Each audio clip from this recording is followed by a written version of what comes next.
तो अभी कल के क्लास में हम लोग है ना, अभी हमने दिसंबर 2015, पहले जून 2015 वाले कर रहे थे ना, फिर 15 2000, अभी कल हमने इसमें किया था क्वेश्चन नंबर जो ईयर वाइज PYQ, जिसका लिंक मैंने ग्रुप में भेजा भी है, तो उसमें सारा PYQ है ना। उस लिंक में अगर आप क्लिक करोगे तो उसमें आई थिंक टोटल कितने PYQ हैं जो उन्होंने अपलोड कर रखे हैं, 2000 है ना 8 से लेके स्पेशली 11 से है ना, 11 12 13, हाँ 2011 से 2000 अभी इसमें 20 तक का अपडेटेड है यहाँ पे। बाकी और है हमारे पास है ना 20 के बाद। तो इसको देखते हैं अभी। तो अभी जो मैं डिस्कस कर रहा हूँ इसमें कल आई थिंक हमने कहाँ तक डिस्कस किए थे, 57 तक, 7 तक ना, देख लो। सो और इसमें भी शायद हमने जब स्टार्ट किया था तो क्वेश्चन नंबर 49 से 56 या 57 तक डिस्कस किया था, ठीक है। तो ये सब एक्चुअली पार्ट बी है ना, ये जो हम डिस्कस कर रहे हैं ये पार्ट बी है। पार्ट बी में अराउंड 49 से लेके 60 तक है एक्चुअली। तो ये अभी बाकी है हमारा, ठीक है ना। तो मेनली ये जो जो हमने डिस्कस किया इसमें आपने देखा होगा ज़्यादातर क्या है, डिस्क्रिप्टिव वाले हैं, प्रोबेबिलिटी बेसिक है, फिर रैंडम वेरिएबल्स हो गया, स्टैटिस्टिकल इन्फरेंस हो गया, है ना। इसके क्वेश्चंस हैं इसमें। इसके बाद अगर आप देखोगे तो इसके बाद क्या है मेनली, कि वही जैसे डिज़ाइन हो गया, या सैम्पलिंग हो जाएगा, स्टोकेस्टिक है, या मल्टीवेरिएट हो गया, या फिर वो ऑप्टिमाइजेशन के क्वेश्चन आते हैं लीनियर प्रोग्रामिंग के, है ना। ये है, देखो। तो अभी हमने ये डिस्कस किए हैं, अभी मैं बेसिक ये पार्ट डिस्कस किया हूँ, है ना। बाकी भी कर सकते हैं डिस्कस, तो देखो। सो अभी क्या करें, ये भी डिस्कस किया ना हमने, कल ये डिस्कस किया, एक क्लास में हम लोग 5 6 क्वेश्चन कर पा रहे हैं। अभी क्या करना है बताओ, आगे क्या करें। मतलब मेनली जो, क्योंकि बेसिक प्रोबेबिलिटी और इन्फ्रेंस में आप सभी कंफर्टेबल होंगे, जो इनका बेसिक ठीक है, तो वो तो कर ही लोगे 5 6 7 क्वेश्चन, क्योंकि 12 क्वेश्चन देखोगे आप तो 49 से 60 तक जो आता है यूनिट 4 का है, अराउंड 12 क्वेश्चन हो गया ना, 12 क्वेश्चन है अराउंड ये। पार्ट बी यूनिट 4 का है ना, पार्ट बी यूनिट 4, तो ये 60 तक है, लेकिन हम 60 तक कर नहीं पाते, मतलब किया नहीं अभी।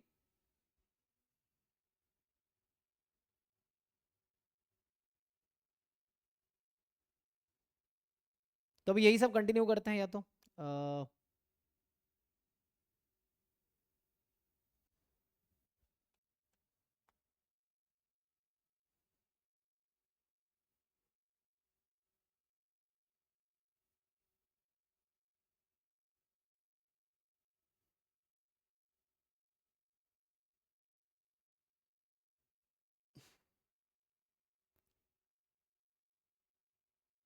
तो अभी देखो पहले इजी वाले क्वेश्चंस करवा देता हूँ ये सब, फिर बाद में बट डिस्कस सारे करेंगे ना। यूनिट 1 4 के मैं कोशिश करूंगा पूरा पार्ट डिस्कस करूँ, लेकिन जितना हो पाएगा, ठीक है ना। तो पहले ये सब देख लो इजी में, बाकी जो लोग सिंसियर हैं उनको पता ही होगा क्या डिस्कस किया क्या नहीं किया है। तो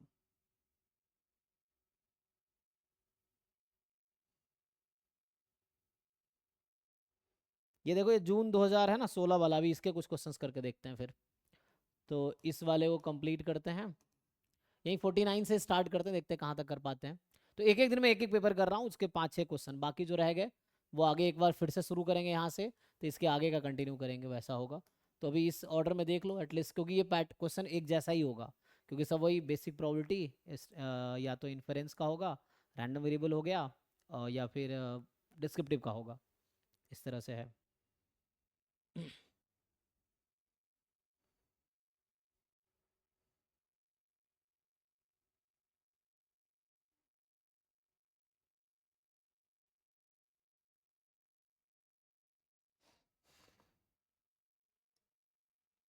तो इसमें अगर देखोगे तो देखो इसको अभी है ना, इसके कुछ क्वेश्चंस करके देखते हैं। तो इसमें स्टार्ट करते हैं, क्वेश्चन 49 से स्टार्ट करते हैं, ठीक है, जो कि पार्ट बी में यूनिट 4 लिखा होगा।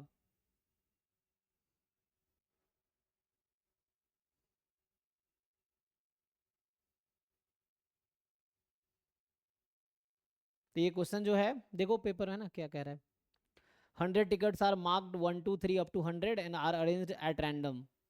4 tickets are picked from these tickets and are given to 4 person A B C D. What is the probability that A get the ticket with the largest value and D get the ticket with the smallest value among A B C D? Try करके देखो, जब तक मैं लिख देता हूँ question, क्योंकि जो रिकॉर्डिंग देखेगा उनको भी ढूंढना पड़ेगा। तो इसमें जो बता रहा है कि हंड्रेड्स, ठीक है,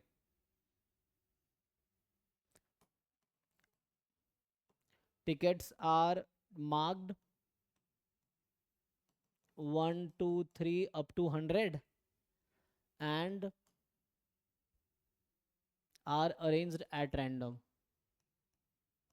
Arranged at random. फिर कह रहा है कि 4 tickets are picked from these tickets. 4 tickets are picked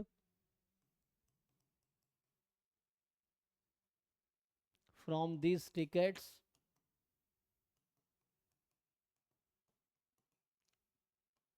at random. The 4 tickets are picked from these tickets. ठीक है, at random तो है नहीं, हटा दो. At tickets and are given to 4 persons. ठीक है, given to 4 persons. A B C D नाम है, person A, person B, person C and person D. So what is the probability that, question ये है कि what is the probability that, तो ये भी बेसिक प्रोबेबिलिटी का है, काउंटिंग का. व्हाट इज द मतलब क्लासिकल डेफिनेशन ऑफ प्रोबेबिलिटी पे सॉल्व हो जाएगा. So what is the probability that A gets the ticket, A gets the ticket with largest value among ABCD, है ना, with largest value, and D gets the tickets with smallest value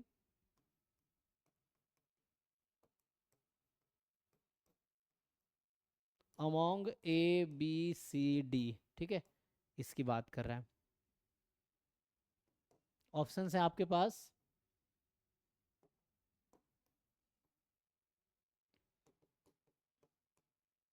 1/4, 1/6, 1/2 and 1/12. देखो जी,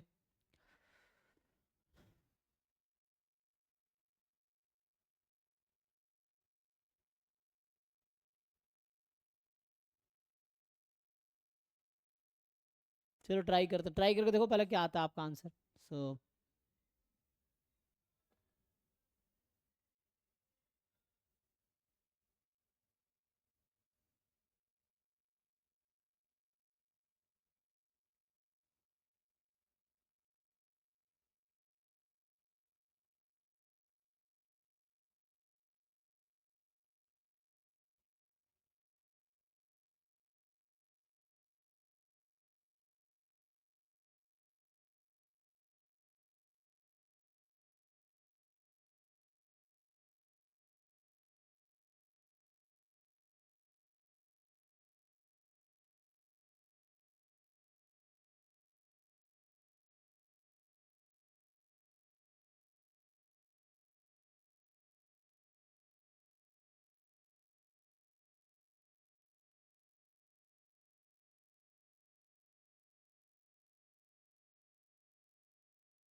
बताओ क्या होगा.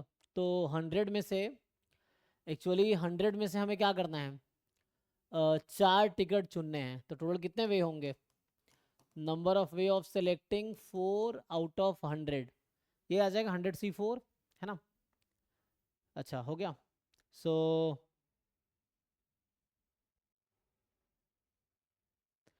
ठीक है, तो मैं सॉल्व करूँ या समझ आ गया आप लोगों को. फिर इसमें क्या होगा, हमें ऑर्डरिंग करना है नहीं. तो it's like A less than, है ना, बीच में तो कुछ भी हो सकता है, हमें बीच का प्रॉब्लम नहीं है। मेन है यहाँ पे डी होगा। अच्छा ए लार्जेस्ट है तो उल्टा करना पड़ेगा। सो यहाँ पे कुछ ऐसा है कि 4 बॉक्स है ना, या ऐसे अरेंज कर ले बेटर रहेगा ना, इस तरीके से, क्योंकि हम लोग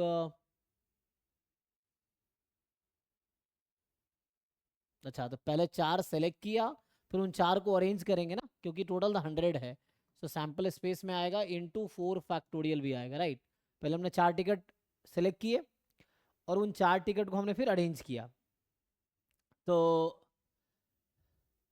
so into 4 factorial kind of, मतलब 100 पी फोर्ड का हो गया ना ऐसे तो। सो इसका मतलब है कि 100 पी फोर, जो हम लोग जानते हैं, P for permutation, permutation of 100 object taken 4 at a time, ये हो गया। अब मुझे अरेंज करना है इस तरीके से कि A get the ticket with the largest value. So A इधर होगा एंड डी इधर होगा। so इससे कितने फेवरेबल केस होंगे ये देखना होगा। 2। 2, मतलब आप ये कह रहे हैं कि जैसे डी बी सी ए या डी सी बी ए, ये वाला ना। Yes sir. सो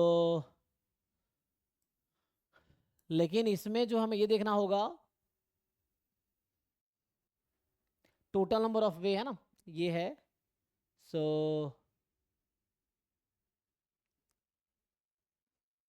तो सिंप्लीफाई करके देखो क्या आता है इससे, इसको थोड़ा सोचना पड़ेगा। यहाँ पे क्या आएगा, नंबर ऑफ फेवरेबल आउटकम, है ना, ऐसा लिखना पड़ेगा। सो दैट अच्छा 100 पी फोर कितना आएगा, इसको सिंप्लीफाई कर लो जरा, देखते हैं कितना आता है। सो ये हो गया 100 फैक्टोरियल अपॉन 96 फैक्टोरियल, है ना, यही आएगा। तो 100 इंटू 99 इंटू 98 इंटू 97, ऐसा कुछ ये है। अब कहीं भी हो सकता था ना ये तो, लेकिन यहाँ पे तो कुछ भी हो सकता है ना जी। हमने क्या किया है, डी गेट द लार्जेस्ट, अच्छा D get the smallest, A get, पहले 4 नंबर आया, उन 4 में से डी के पास स्मॉलेस्ट होगा, ए के पास लार्जेस्ट होगा, बाकी अरेंज कर सकते हो। तो 4 नंबर कैन बी अरेंज इन, है ना, वैसे 4 फैक्टोरियल।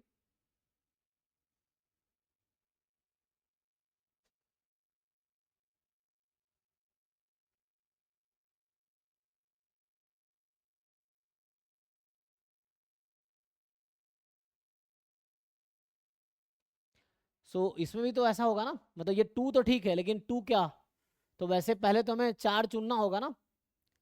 तो you first select the fourth, है ना, तो ये क्या 100 सी फोर इंटू 2, ऐसा कह रहे हो आप, देखो।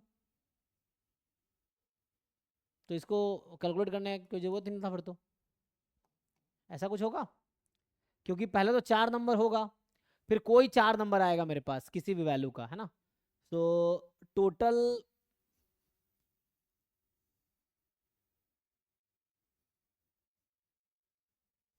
ठीक है देख लो, टोटल है ना 100 हमारे पास नंबर है, कोई भी 4 नंबर आ जाए। सो अरेंजमेंट ऑफ, है ना, 100 object taken 4 at a time, ये टोटल पॉसिबिलिटी हो गया। अब इसमें से 4 अरेंज होगा। अब 100 आपने सेलेक्ट किया, उसमें से हमें फर्स्ट पोजीशन पे स्मॉलेस्ट रखना है, यहाँ पे लार्जेस्ट रखना है, तो बीच में 2 पॉसिबिलिटी है अरेंज करने की, तो इसके अकॉर्डिंग आ जाएगा जी, देखो जरा। सो या कोई और अप्रोच लगाया आप लोगों ने। सो 100 इंटू ये 2, क्योंकि 2 और बीच में ये फिक्स है, ये स्मॉलेस्ट यहाँ रखना है, लार्जेस्ट यहाँ रखना है, और बीच वाला बस आप अरेंज करा सकते हो, क्योंकि आंसर भी इस तरह से ही कुछ है, तो इसके अकॉर्डिंग सोचना पड़ेगा। 4 फैक्टोरियल, तो ये तो कट जाएगा, तो 1/24, सॉरी 2/24, मतलब 1/12 काइंड ऑफ आएगा। और किन्होंने बताए थे, संजीवनी आपने कैसे किया, ऐसे किया है कोई और तरीका लगाए हैं? Yes sir, same logic. अच्छा यही है, ओके। सो पहले तो मैं 100 नंबर्स हैं, पहले 4 चुनना होगा, उन 4 को अरेंज करना है। सो 100 में पहले 4 चूज किया, उन चारों को अरेंज किया, तो टोटल पॉसिबिलिटी ये था। अब हम बात कर रहे हैं कि डी को स्मॉलेस्ट मिलेगा, ए को लार्जेस्ट मिलेगा, तो फिर से हम, है ना, 4 नंबर सेलेक्ट कर रहे हैं। अब कोई 4 नंबर आया होगा, तो फेवरेबल आउटकम क्या है इसका, सो जो लार्जेस्ट होगा वो हमें ए को देना पड़ेगा, और स्मॉलेस्ट डी को देना पड़ेगा, फिक्स कर दिया हमने उसको। तो ये फिक्स कर दिया। अच्छा इसको हटा देते हैं 100C4 को, तभी कोई दिक्कत नहीं है, क्योंकि mainly work we are working on 4 numbers only. तो total 4 number can be arranged in 4 factorial way and there are 2 favourable outcome in this. तो ऐसे भी आ जाता है ना। तो सिंपल कि 4 नंबर कोई आएगा तो उसको अरेंज कर सकते हैं 4 फैक्टोरियल वे में, और हमें बताना है कि लार्जेस्ट यहाँ पे स्मॉलेस्ट यहाँ पे, तो इसको बस हम अरेंज कर सकते हैं 2 फैक्टोरियल वे में। These 2 positions can be arranged in 2 factorial way, है ना, 2 का मतलब समझो 2 फैक्टोरियल वे में। तो ऐसा आ जाता, तभी वही आंसर आता। तो ये लिखने का जरूरत था नहीं ना, मेनली यहीं से डायरेक्टली आ जाएगा। ठीक है ना। मतलब टोटल अगर आप सिलेक्शन हटा भी दो, जस्ट 4 नंबर्स आपके पास हैं, उन 4 नंबर में तो 4 number can be arrange in 4 factorial way and then उनमें लार्जेस्ट स्मॉलेस्ट फिक्स कर दिया, तो बीच के 2 नंबर को आप अरेंज कर सकते हो 2 फैक्टोरियल में। तो सीधा सीधा लिखोगे 2 फैक्टोरियल अपॉन 4 फैक्टोरियल, ठीक है, तो इसको हटा भी सकते हो। तो मतलब ये है कि कैसे आप क्वेश्चन सोचते हो इस तरीके से, है ना। डायरेक्टली ये इतना आंसर भी लिखा जा सकता है। ठीक है, नेक्स्ट देखो। आई थिंक लिखने में टाइम जा रहा है, तो सेकंड क्वेश्चन देखो ऐसे लिखते हैं। लिखने का जरूरत नहीं है, देख लेगा पेपर जिनका है अपना, है ना, खुद देख लेगा। हम रफली लिखेंगे, पूरा नहीं लिखते हैं, टाइम जाता ना। तो इससे क्या है, ज़्यादा क्वेश्चन कर पाएंगे हम लोग। सो 50 नंबर क्वेश्चन देखिए। 50 बोला है कि x and y are independent, मैं रफली लिख दूंगा, पूरा नहीं लिखेंगे ना। So x Y are I I d ये बता रखा है सच दैट, तो आप देखेंगे ये बर्नौली है एक्चुअली। तो आप ध्यान से देखेंगे तो बर्नौली 1/2 है। तो X Y are I I D Bernoulli half, Z आपको दे रखा है X plus Y and W आपको दे रखा है मॉड एक्स माइनस वाई। ठीक। सो पूछ रहा है कि कौन कौन सा स्टेटमेंट ट्रू है, ये क्वेश्चन है रफली। ठीक है, तो ए में आपको बोल रहा है कि एक्स इंडिपेंडेंट ढूंढना है ना।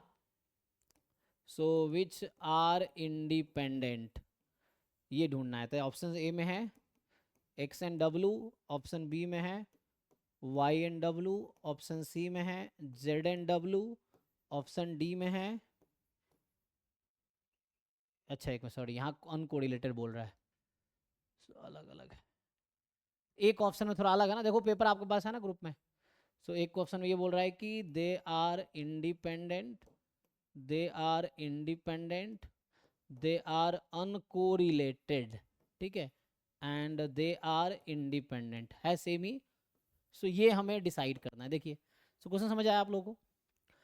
बोल रखा है कि एक्स वाई जो है वो बर्नौली हाफ है, आईआईडी है, इंडिपेंडेंट आइडेंटिकल डिस्ट्रीब्यूटेड है, and Z X plus Y है और W mod X minus Y है। तो आपको बताना है कि एक्स और डब्लू इंडिपेंडेंट है क्या, वाई और डब्लू इंडिपेंडेंट है क्या, जेड एंड डब्लू अनकोरिलेटेड है क्या, जेड एंड डब्लू इंडिपेंडेंट है क्या। सोचो। तो यहाँ पे मेनली आपको कैसे इंडिपेंडेंस चेक करेंगे हम लोग। सो हमें एक्स का पीएमएफ तो पता है ना। सो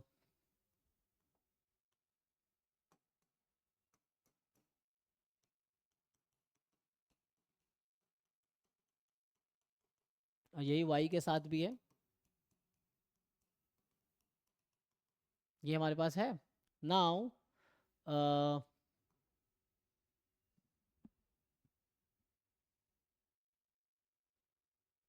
जेड का सपोर्ट क्या होगा, देखो। सो एक्स कैन टेक वैल्यू 0 और 1, वाई कैन टेक वैल्यू 0 और 1, यही है। अब जेड एक्स प्लस वाई है ना, Z is X plus Y, set can take value 0 1 2, यही होगा। अच्छा डब्लू है mod X minus Y, so W can take value equal है तो 0 और इक्वल नहीं है तो 1, यही दो वैल्यू होगी। तो Z can take value 0 1 2 and W can take value 0 और 1। अब हमें टोटल कितने पेयर बनेंगे जेड और डब्लू के, अगर मुझे ये चेक करना है जेड डब्लू अनकोरिलेटेड या इंडिपेंडेंट। अच्छा यहाँ सिंगल करेक्ट ही होगा, ठीक है। सो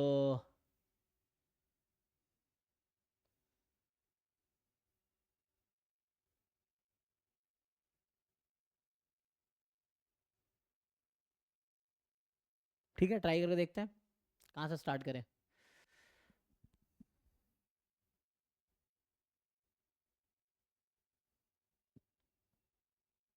चलो जेड डब्ल्यू से स्टार्ट करते हैं।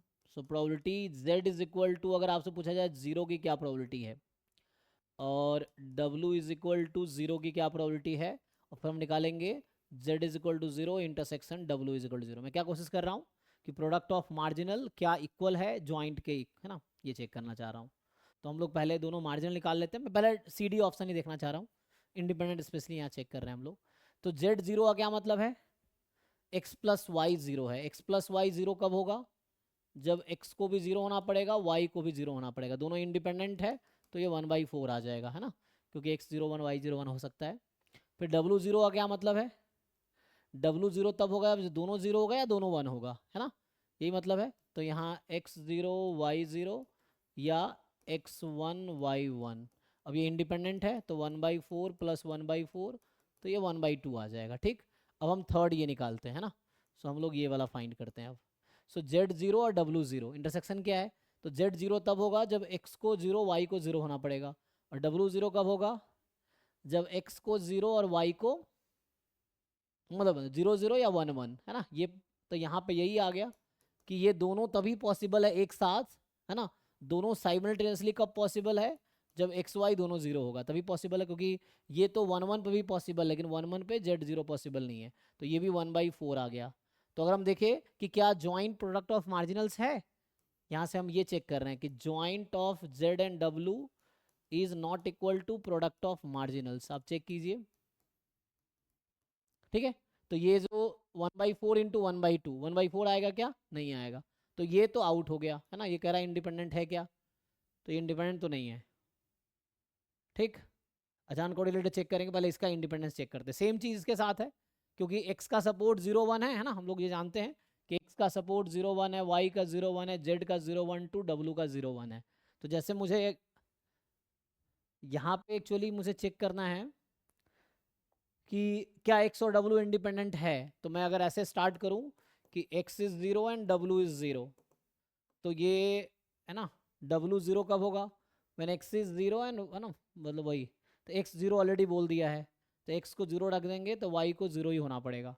सो this ultimately reduce to x 0 and y 0, है ना, तो ये 1/4 आ जाएगा, राइट।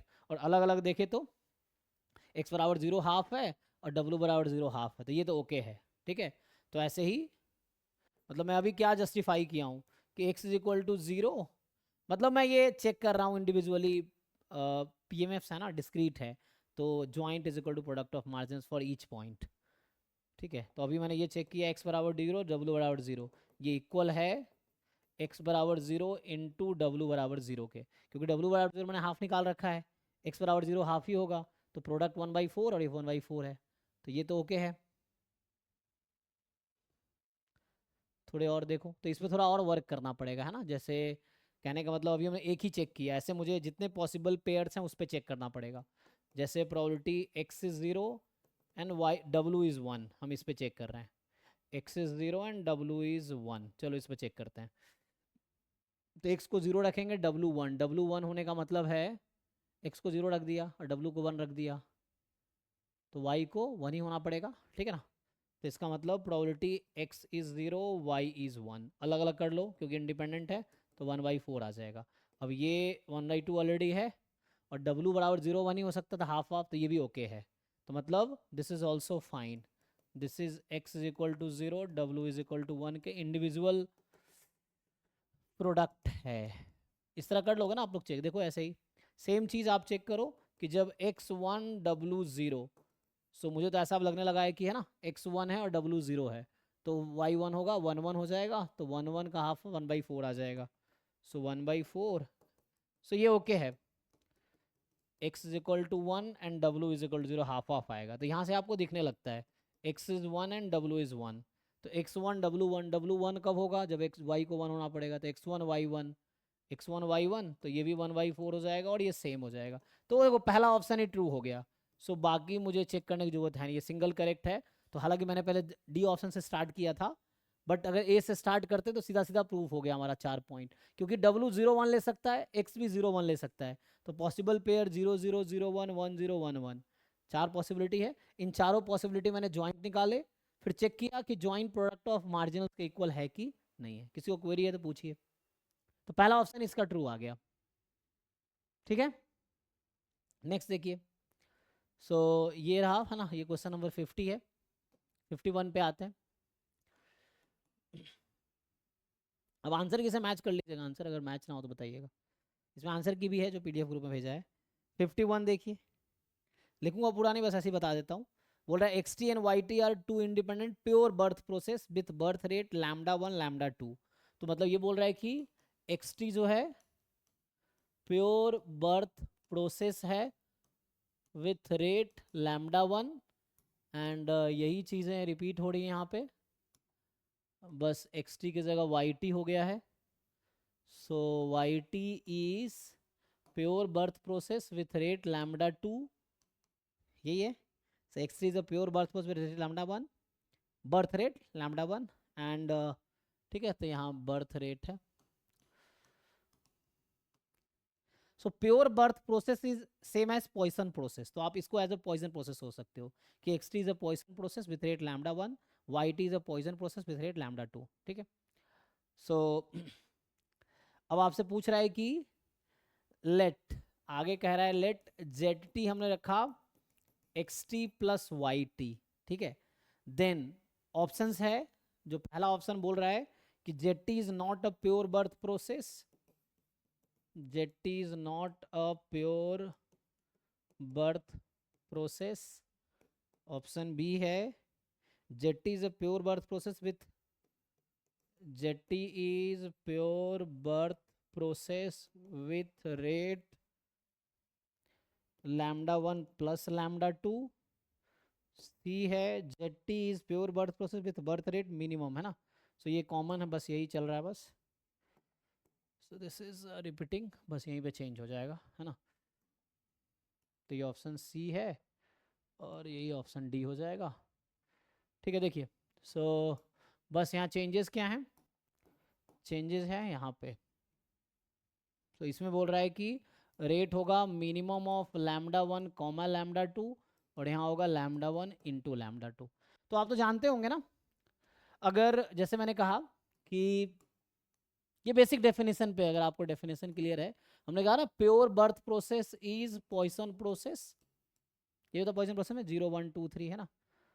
सो इसमें इनिशियल स्टेट 0 है, फिर 1 होगा, फिर 2 होगा, फिर 3 होगा, है ना। यहाँ डेथ नहीं होगा, डेथ मतलब डिपार्चर नहीं होगा। तो आप लोग मुझे बताइए जिनको आइडिया है, XT is a Poisson process with rate λ1, तो XT रैंडम वेरिएबल का डिस्ट्रीब्यूशन क्या होता है, बता पाएंगे। Poisson lambda t. हाँ पॉइसन लैम्डा टी। सो मतलब वैसे लिखने के बजाय मैं ऐसे लिख रहा हूँ, सेम चीज़ जैसे भी लिखो आप। सो जो XT है this is Poisson lambda t and similarly lambda 1 t and yt is Poisson lambda 2 t और x y I think independent they रखा है ना। सो इंडिपेंडेंट भी दे रखा है, तो बताइए two independent Poisson random variable का सम क्या फॉलो करता है। तो यहाँ से मैं पूछूं आपसे XT प्लस YT का डिस्ट्रीब्यूशन क्या होगा, लैम्ब्डा 1 प्लस लैम्ब्डा 2 टी। है ना। So Poisson lambda 1 plus lambda 2 t, और इससे ये क्लियर नहीं हो गया कि यही तो जेटी है, तो इसका मतलब ZT is pure birth process, मतलब पॉइजन प्रोसेस मतलब pure birth process with rate λ1 plus λ2। Check कीजिए आप लोग, मेरे साथ बी सही लग रहा है मुझे, तो देख लो आप लोग, ठीक है, चेक कीजिए, सिर्फ डेफिनेशन से ओके है।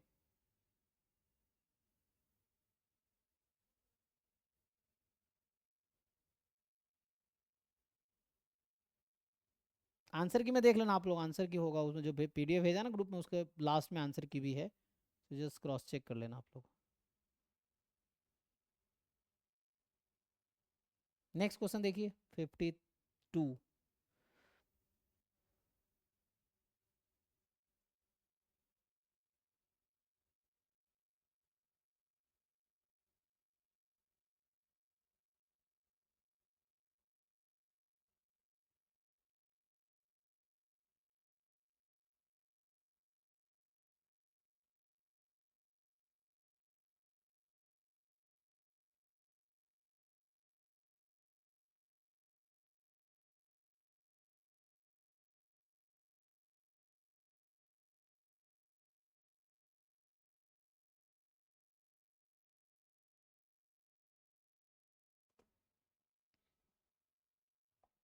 सो नेक्स्ट जो क्वेश्चन है 52 कह रहा है आपसे कि x1 इज नॉर्मल 0 1, ठीक है। सो x1 जो है नॉर्मल 0 1 है, एंड x2 जो डिफाइन किया गया है -x1 if x1 is between -2 and +2 and x1 otherwise, ठीक है। तो x1 है नॉर्मल 0 1, x2 -x1 है अगर x1 की वैल्यू -2 से 2 में है, x2 x1 ही है अदरवाइज। सो ऑप्शंस पूछ रहा है आपसे, आइडेंटिफाई द करेक्ट स्टेटमेंट। पहला ऑप्शन है को relation between x1 x2 is 1। दूसरा ऑप्शन है x1 does not have normal 0 1 distribution, sorry x2 होगा ना, x2 does not have normal 0 1 distribution. कह रहा है x1 x2 is bivariate normal, and D है x1 x2 does not have, ठीक है, ये बोल रहा है x1 x2 has bivariate normal, does not have bivariate normal distribution. देखिए तो ये क्वेश्चन है, तो x1 तो नॉर्मल 0 1 ही है, तो अगर आप ट्रांसफॉर्मेशन से x2 का CDF निकालेंगे ना, मान लो x2 का CDF वेरिएबल t ले लिया या x ले लो चाहो तो, अगर आप x लोगे तो x ले लो। सो अगर आप सॉल्व करोगे तो क्या होगा, अच्छा आप ये जानते होंगे कि x1 अगर नॉर्मल 0 1 है, सो -x1 भी नॉर्मल 0 1 ही होगा, है ना। अगर x1 नॉर्मल 0 1 तो -x1 भी नॉर्मल 0 1 होगा। अच्छा 50 का आंसर क्या 4 दे रहा है, 50 क्या पिछला क्वेश्चन था, 50 क्या है, 50 का 4 दे रहा है, ओ, और हमने ए निकाल दिया। Sir because which of the following is not correct पूछा था। अच्छा ओ अच्छा अच्छा, मैंने करेक्ट निकाला ना, अच्छा अच्छा, तो फॉल्स पूछा था, ओ तो फॉल्स पहला ही हमने चेक कर लिया, फॉल्स क्या है। ओके ओके, तो मैंने पूरा लिखा नहीं एक्चुअली, है ना। अब देखिए वहाँ फॉल्स पूछा है कि which of the following is false, तो false is D, that's why. ठीक है जी, प्रखर क्रॉस चेक कर लीजिए, ठीक है, एक बार क्वेश्चन पढ़ लीजिए, है ना। ठीक है, तो हमने ट्रू दिखाया, इसका मतलब आगे दिखाते तो ये भी ट्रू आता, टिक का मतलब ट्रू ट्रू ट्रू ट्रू आता, और ये फॉल्स आया। आई थिंक वहाँ फॉल्स पूछा गया, तो दैट्स वाई ये डी फॉल्स है। तो मैंने ठीक से पढ़ा नहीं क्वेश्चन, इसका मतलब, ठीक है। तो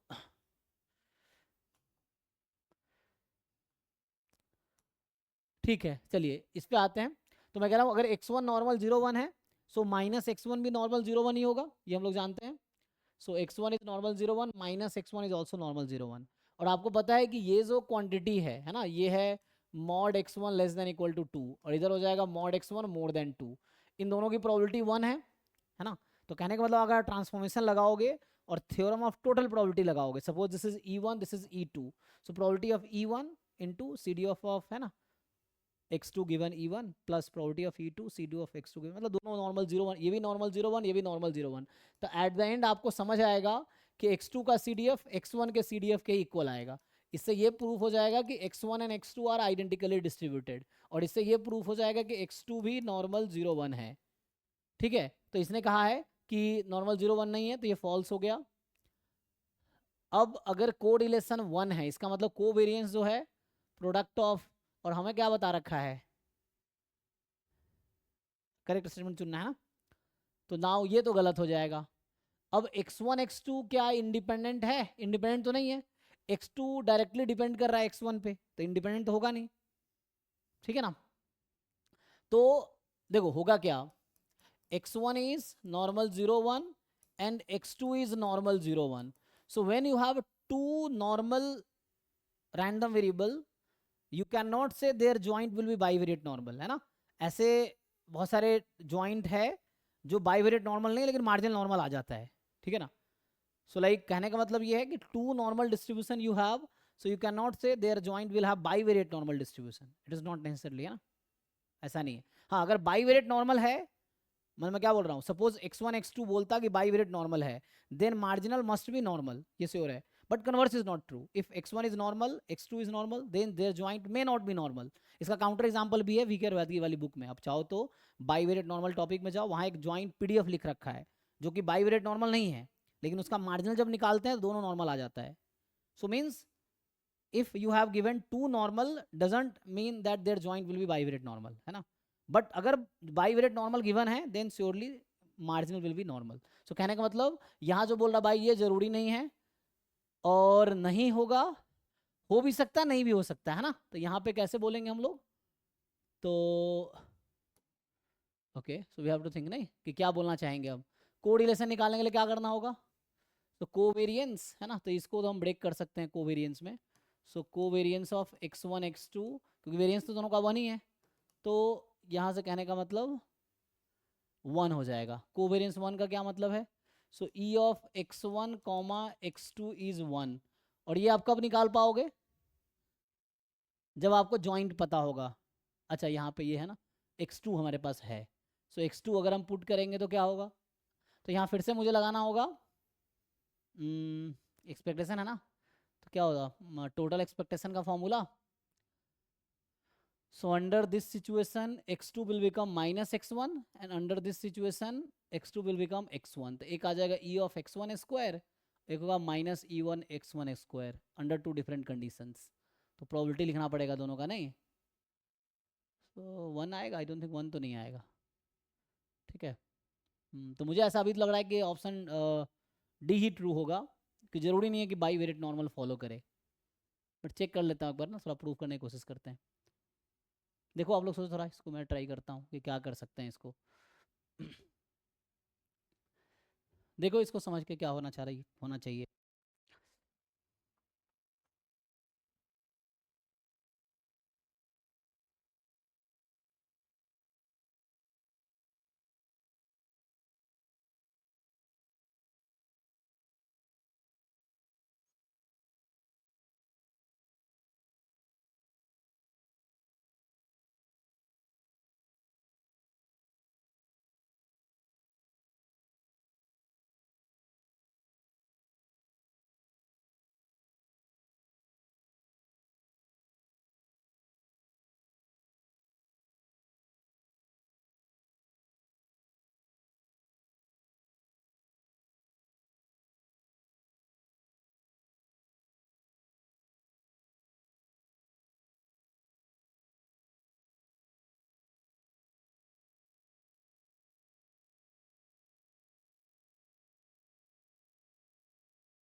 ठीक है ना, तो एक तो देखो यहाँ पे मैं ये कह रहा हूँ कि अगर x1 x2 नॉर्मल है तो है ना, क्योंकि यहाँ पे ट्रू पूछ रहा है ना, तो ट्रू तो ये तब होता है जब हम गारंटी बोल पाते कि any two normal will have joint normal, तो इसलिए ये तो फॉल्स हो जाएगा, इसकी गारंटी नहीं है। अब ए और डी में आपको डिसाइड करना है। तो ये कोरिलेशन 1 कब आता है, आपने जानते हो, आप जानते होंगे ना, कोरिलेशन 1 कब आता है, जब दे आर लिनियरली रिलेटेड है ना, there is a positive constant such that y is equal to, या यहाँ बोले कि x2 is equal to some k time x1 है ना, या प्लस है ना समथिंग लिख सकते हो k time x1 plus B where k is positive, इस तरह से कुछ रिलेशन होगा। बट ऐसा तो नहीं है, यहाँ +1 भी है -1 भी है, तो को रिलेशन 1 तो नहीं आएगा, ठीक है ना। 1 के लिए लिनियरली रिलेटेड होना चाहिए और कोएफिशिएंट पॉजिटिव ही होने चाहिए, सो ये तो आउट हो जाएगा, तो ये सही हो जाएगा, ठीक है, क्योंकि x1 x2 is not necessarily bivariate normal, इसलिए फॉल्स है। मतलब we have a counter example, मतलब जहाँ ऐसा मिल जाएगा ज्वाइंट जिसका बाइवेरिएट मतलब मार्जिनल तो नॉर्मल होगा, बट ज्वाइंट जरूरी नहीं है बाइवेरिएट नॉर्मल हो, इसीलिए डी ऑप्शन सही होगा। बाकी आप लोगों के पास कुछ लॉजिक है तो बताइए। ठीक है, ऐसे यहाँ पे यहाँ कोई और भी कंडीशन होता ना तब भी ये x2 नॉर्मल ही होता, मतलब यहाँ -x1 प्लस x1 है, चूंकि ये नॉर्मल है ना, तो यहाँ कोई भी कंडीशन होगा यहाँ पे स्टिल x2 नॉर्मल ही है, ये थ्योरम है एक्चुअली एक, ठीक है। सो वैसा आना ही है, मतलब कहने का मतलब ये है कि जैसे मान लीजिए x1 है नॉर्मल 0 1 और x2 है जैसे x1 है और यहाँ -x1 है, लेट से 1 है, तो यहाँ है sum when x1 belong to some set a when x1 does not belong to a, complementary condition है। तो आप प्रूफ इजिली कर पाएंगे कि x2 will also have normal 0 1 distribution. और सिंपल x2 का CDF अगर आप निकालेंगे ट्रांसफॉर्मेशन से तो पता चलेगा कि x2 का CDF वही है जो x1 का CDF है, इससे प्रूफ हो जाएगा। ठीक है, नेक्स्ट क्वेश्चन पे आते हैं। तो 53 देखिए, 53 ना,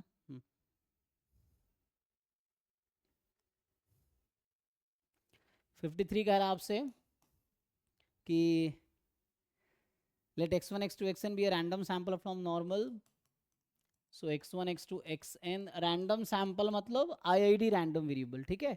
so ये normal थीटा कॉमा 1 है, where theta can take value 1 2। आपको यहाँ ध्यान देना है कि जो इसको बोलते हैं पैरामीटर स्पेस, पैरामीटर स्पेस यहाँ डिस्क्रीट सेट है, ठीक है, 1,2 का सेट है इस तरह से। सो पैरामीटर स्पेस इज 1,2, ठीक है। Which are the following statement about the MLE of theta correct. आपको एमिली के बारे में सोचना है, तो पहला ऑप्शन है करेक्ट पूछ रहा है, ठीक है। MLE of theta does not exist, does not exist. B बोल रहा है MLE of theta is X bar. C option है एमिली ऑफ थीटा एग्जिस्ट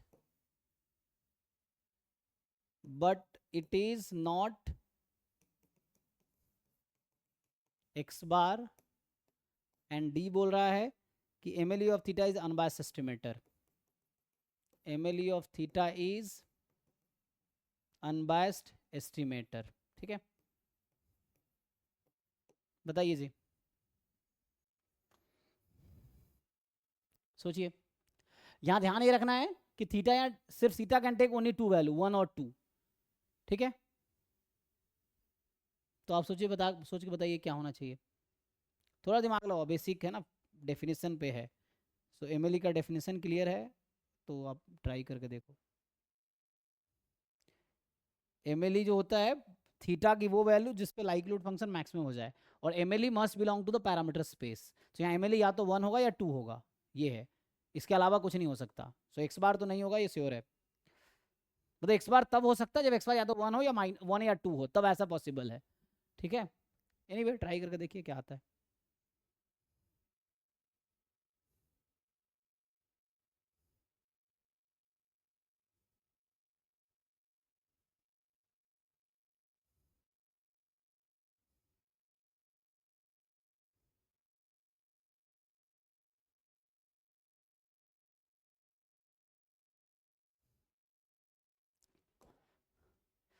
जैसे नॉर्मल हम लोग क्या करते हैं जब हम ग्राफ बनाते हैं, है ना, so generally point of maxima क्या होता है, एक्स बार होता है ना।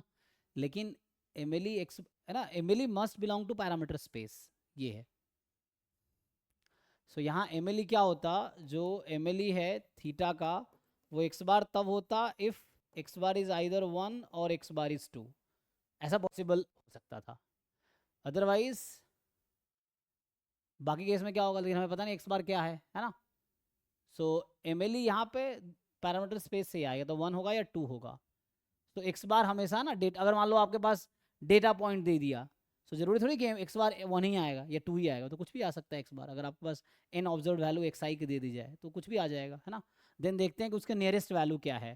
तो एक्स बार की जो नियरेस्ट वैल्यू है 1 है कि 2 है, उस पर डिपेंड करेगा। अगर मैं एमएलई का एक्सप्रेशन लिख के बताऊँ तो क्या होगा,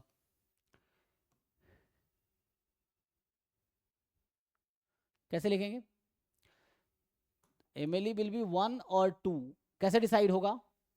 अच्छा, सिंपल आसान आंसर ये है कि आपको L1 और L2 को कंपेयर करना है। Likelihood function you know how to find joint PDF.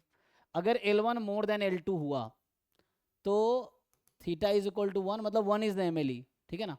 So MLE of theta is 1। और अगर L1 लेस देन L2 हुआ, अच्छा अगर इक्वल हो गया तो फिर तो कोई दिक्कत ही नहीं है ना। अगर दोनों पे इक्वल हो गया तो कोई किसी को भी ले लो, क्योंकि दोनों पॉइंट ऑफ मैक्सिमा हो जाएगा अगर इक्वल हो गया तो। सो ये है, देखो, मतलब point of maxima of the likelihood function is MLE, right. So likelihood function का पॉइंट ऑफ मैक्सिमा, ये जो लाइक्लीहुड फंक्शन हम लोग लिखेंगे product of F X I from 1 to n and theta belongs to 1 2। तो कहने का मतलब लाइक्लीहुड फंक्शन के डोमेन में 2 ही पॉइंट है, तो उन दोनों में से जो पॉइंट ऑफ मैक्सिमा होगा वो एमएलई है। तो या तो 1 होगा या 2 होगा, तो ये किस पे डिपेंड करेगा, इस पे।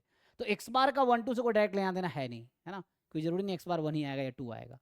सो दैट्स वाई कहने का मतलब ऑप्शन क्या कह रहा है कि एमएलई डज नॉट एग्जिस्ट। तो ऐसा ज़रूरी नहीं है एम एग्जिस्ट करेगी, आपको ये कंडीशन चेक करना पड़ेगा, उसके अकॉर्डिंग एम आपको मिलेगा। एक्स बार है ज़रूरी नहीं है, ठीक है। M of theta exist but it is not X bar. M of theta is unbiased estimator. अच्छा, तो यहाँ क्या चेक करेंगे, अनबायस्ड एस्टिमेटर।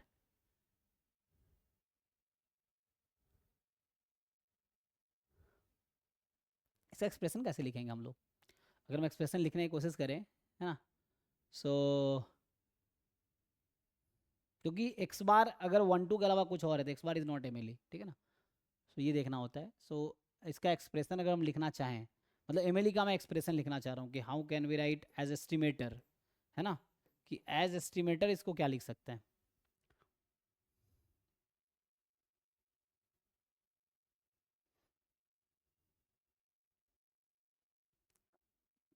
क्योंकि देखना पड़ेगा अनबैस्ड कैसे चेक करेंगे हम लोग, जब तक हमारे पास एस्टिमेटर नहीं होगा। हाँ, अच्छा एक्स बार ही तो अनबैस्ड है ना यहाँ पे, तो इस केस में एक्स बार अनबैस्ड एस्टिमेटर है,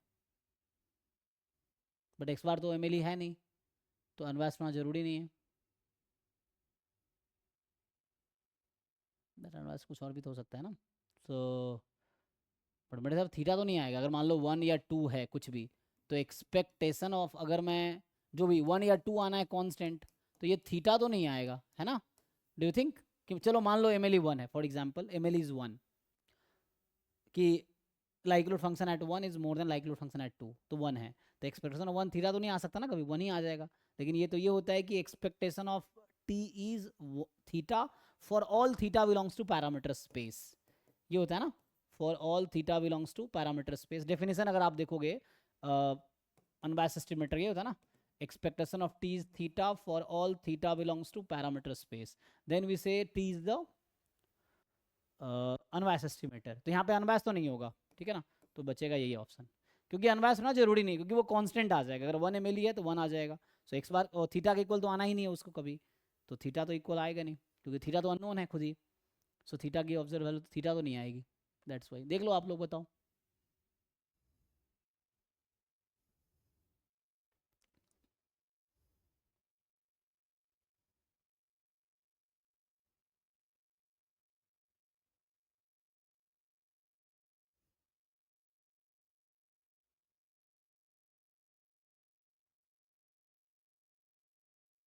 सर ऑप्शन डी फिर से बताइए ना एक बार।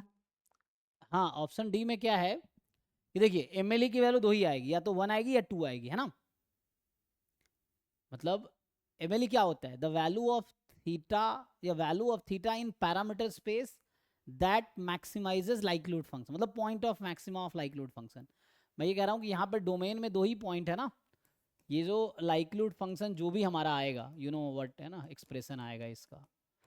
अब यहाँ थीटा बिलोंग्स टू 1 2, यही 2 वैल्यू है, थीटा के सिर्फ 2 वैल्यू होगी। अब मैं आपको ये कह रहा हूँ कि L1 is more than equal to L2, likelihood function at 1 is more than likelihood function at 2, मतलब 1 is the point of maxima, क्योंकि डोमेन में 2 ही पॉइंट है, तो किसी एक पे मैक्सिमम हो सकता है, किसी पे मिनिमम हो सकता है। अगर दोनों पे इक्वल हो गया, दोनों में लिए कोई दिक्कत नहीं, वैल्यू जरूरी नहीं यूनिक हो, है ना।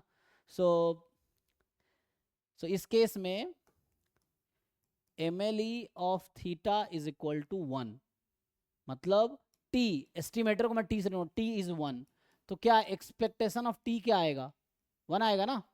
So is it equal to theta, question है is it equal to theta, no. No, that's why it is not unbiased.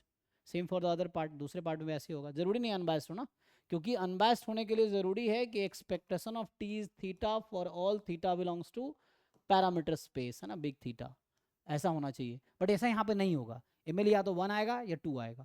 So expect if M is 1, E of 1 is 1, if is not theta, that's why it is not unbiased. देखिए हाँ, 1 2 और both, मतलब 1 2 both कब होगा, जैसे मैं आप strictly case में लिख देता हूँ, देखो जैसे 3 केस अगर आप बनाओगे तो वैसा बना रहा था ना मैं, कि ऐसा हो जाए। सो आप अगर वैसे स्ट्रिक्टली लिखना चाहते हो तो ऐसा लिख लो,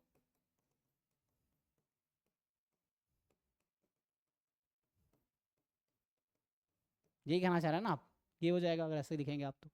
अगर L1 strictly more than L2 है तो 1 is M L E, L1 strictly less than L2 है 2 इज एम एल ई, अगर दोनों इक्वल है तो it is M L E. तो मैंने क्या किया, उन्हें दोनों को इंक्लूड कर दिया था, इक्वलिटी यहाँ और यहाँ लिख दिया था, समझ क्या मतलब है कि दोनों इंक्लूड हो गया।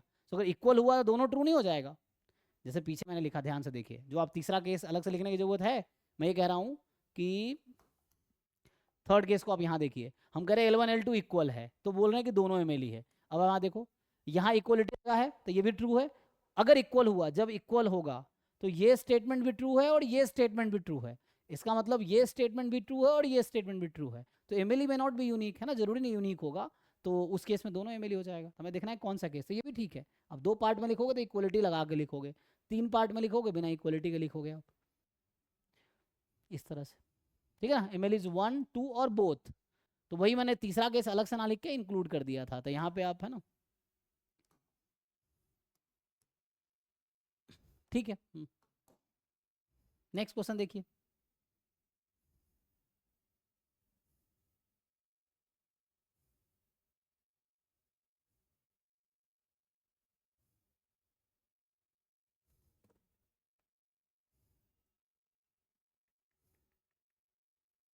फिफ्टी 54 देखिए क्या कह रहे हैं।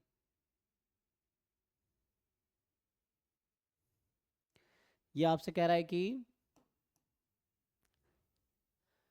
x1 x2 xn, it is a random sample from normal mu comma sigma square where mu and sigma, mu known है, sigma square unknown है। सो mu is known मतलब गिवन है, सिग्मा स्क्वायर अननोन है, ठीक है। तो सिग्मा स्क्वायर यहाँ अननोन है, म्यू नोन है। एंड एक नोटेशन लिखा है chi square N alpha by 2 is the upper one, एक नोटेशन है जिसमें यहाँ एक सही एक्सप्लेन कर देता हूँ। सो इस तरह से एक नंबर लिखा है chi square N alpha by 2, इसका मतलब बोला है कि is upper alpha by 2th percentile, upper alpha by 2th percentile, ठीक है।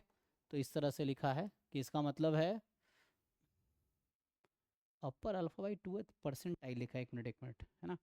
यहाँ लिखा है chi square N alpha by 2 be N upper alpha by 2th percentile point, upper percentile point of chi square N distribution. I think उल्टा बोलना चाह रहा, नहीं परसेंटाइल है ना, ये नोटेशन लिखा हुआ है, जस्ट मैं नोटेशन की बात कर रहा हूँ। आप क्वेश्चन देखिए खोल के, है ना। तो इसमें बोलना चाह रहा है कि ये जो है अपर अल्फा बाई 2th परसेंटाइल है। Percentile is like quantile, quantile is like median type of, तो मीडियन मतलब मीडियन तो स्पेशल केस हो गया। सो अल्फा है ना, परसेंटाइल या क्वांटाइल, ठीक है। सो क्वांटाइल समझ सही, alpha by 2th quantile, quantile तो सीरीएफ होता है, तो इसका मतलब मुझे ये लिखना पड़ेगा alpha by 2 1 minus alpha by 2, ठीक है। परसेंटाइल बोला है ना, तो ये अपर परसेंटाइल है इसमें ना, तो ये है, ठीक है। सो ये होगा 100 इसका मतलब, ठीक है। मतलब नोटेशन है ना एक्सप्लेन रहता है, you don't have to assume your notation, जो क्वेश्चन में है उसको यूज़ करना है। तो वो एक्सप्लेन किया नोटेशन को कि इस नोटेशन का क्या मतलब है। एंड पूछ रहा है then 100 1 minus alpha percent, so 100 1 minus alpha percent confidence interval for sigma square. I think ये तो आप लोगों को याद भी होगा, नहीं, क्योंकि जब हम डिराइव करते हैं तो निकालिए क्या आएगा, 4 ऑप्शंस हैं और सिंगल करेक्ट होगा। तो जब हम लोग डिराइव करते हैं क्या करते हैं, यहाँ पाइवटल क्वांटिटी क्या लेते हैं, यहाँ तो म्यू नोन है, सो म्यू नोन है तो पाइवट क्वांटिटी होगा समेसन एक्स आई माइनस म्यू, ये होगा, है ना। क्योंकि अगर म्यू अननोन होता तो एक्स बार यहाँ लेते हैं हम, तो इसको और ठीक से लिखेंगे तो समेसन एक्स आई माइनस म्यू, मैं डिराइव कर रहा हूँ, ठीक है, वरना आपको याद भी होगा। इसका डिस्ट्रीब्यूशन क्या है, तो ये पाइवटल क्वांटिटी है और इसका जो डिस्ट्रीब्यूशन है ये नॉर्मल 0 1 काई स्क्वायर 1, सो ये हो गया काई स्क्वायर एन, ठीक है। तो पाइवटल क्वांटिटी का डिस्ट्रीब्यूशन काई स्क्वायर एन है। अब क्या करते हैं हम लोग लिखते हैं क्यू, तो जैसा नोटेशन इसने लिखा है मुझे यहाँ 1 माइनस अल्फ़ा चाहिए, तो यहाँ मुझे 1 माइनस अल्फ़ा चाहिए, तो उसके लिए इस नोटेशन को थोड़ा सा मॉडिफाई करते हैं। सो मैं क्या लिखूँगा कि यहाँ मुझे 1 माइनस अल्फ़ा मिल जाएगा, ठीक है। तो पीछे की प्रॉपर्टी लिख रखा ना, तो मुझे चाहिए 1 माइनस अल्फ़ा इस बीच में, तो इधर अल्फ़ा बाई 2 इधर अल्फ़ा बाई 2, तो काई स्क्वायर एन अल्फ़ा बाई 2 यही था, और एक chi square N 1 minus alpha by 2 ये नंबर, ठीक है। This number is this and this number is this, okay. So यहाँ से आ जाएगा काई स्क्वायर एन अल्फ़ा बाई 2 से लेके chi square 1 minus alpha by 2, ठीक है। अब इसको सिंप्लीफाई कर लीजिए, तो क्यू के जगह पे ये क्वांटिटी रख दीजिए। सो प्रोबेबिलिटी क्यू के जगह पे summation x I minus mu whole square by sigma square more than chi square N alpha by 2 less than equal to chi square N 1 minus alpha by 2, this is 1 minus alpha, ठीक है। सो अब इसको थोड़ा simplify कीजिए, तो यहाँ से आ जाएगा, इसको सिंप्लीफाई कर लीजिए, है ना। तो सिग्मा स्क्वायर कहाँ से कहाँ तक होगा, है ना, ये है। तो इसको सिंप्लीफाई कर लेते हैं। तो हम लोग रेसिप्रोकल करेंगे पहले, फिर क्रॉस मल्टीप्लाई करेंगे। तो रेसिप्रोकल करेंगे तो ये नीचे आ जाएगा, क्योंकि इनक्वालिटी चेंज होगी ना। तो ये chi square N 1 minus alpha by 2 इधर आएगा, और ये नीचे जाएगा काई स्क्वायर एन अल्फा बाई 2, ठीक है, क्योंकि रेसिप्रोकल इनक्वालिटी चेंज होगी। और फिर ये यहाँ आ जाएगा समेसन एक्स आई minus mu whole square summation x आई माइनस म्यू होल स्क्वायर, ठीक है। सो ये आ जाएगा, this is 1 minus alpha. Check कर लीजिए, दिस इज द आंसर। ये कौन सा ऑप्शन है देखिए। सो आंसर क्या मिला हमें, आंसर मिला summation x I minus mu whole square upon chi square N 1 minus alpha by 2 summation x I minus mu whole square chi square N alpha by 2। देखिए कोई ऑप्शन है कि नहीं, सब में एन लगा रखा है हमने, एन तो नहीं लगाया, तो है ना, ये एक्स बार वाला तो ऐसे ही आउट हो जाएगा, तो थर्ड वाला तो ऐसे ही आउट हो गया। लेकिन एन इसने अलग से नहीं लगा रखा है, तो इसका मतलब हमें दूसरा डिराइव करना पड़ेगा क्या, क्योंकि हमने तो ऐसा डिराइव कर दिया एक, लेकिन ये अगर ऑप्शन में नहीं हुआ तो हमें दूसरा डिराइव करना पड़ेगा, है ना, ऑप्शन के हिसाब से। देख लेते हैं।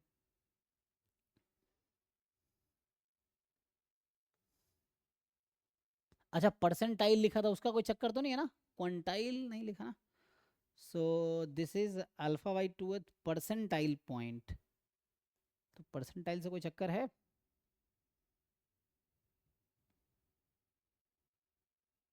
नहीं उससे तो कोई दिक्कत नहीं होना चाहिए, है ना।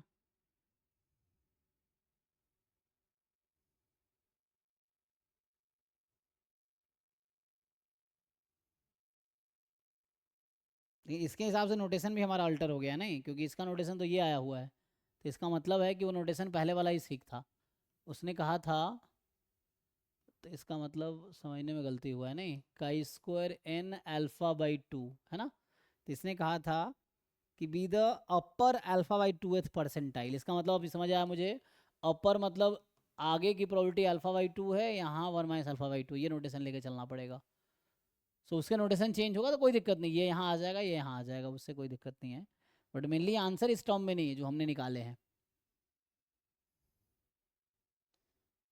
अपर एंड लोअर लिमिट एक्सटेंड हुए सर, हाँ अपर एंड लोअर लिमिट एक्सचेंज हुए हाँ वो एक्सचेंज हो अल्फा जाएगी, की वजह से। हाँ हाँ, क्योंकि वो हमने, है ना, क्योंकि समझने में थोड़ा दिक्कत हुआ, यहाँ बोला था ना कि alpha by 2th upper alpha by 2th, इसका मतलब यही कहना चाह रहा है, अपर मतलब उसके आगे की प्रोबेबिलिटी, यही कहना चाह रहा है ना, कि chi square N alpha by 2 be the upper alpha by 2th percentile point of chi square.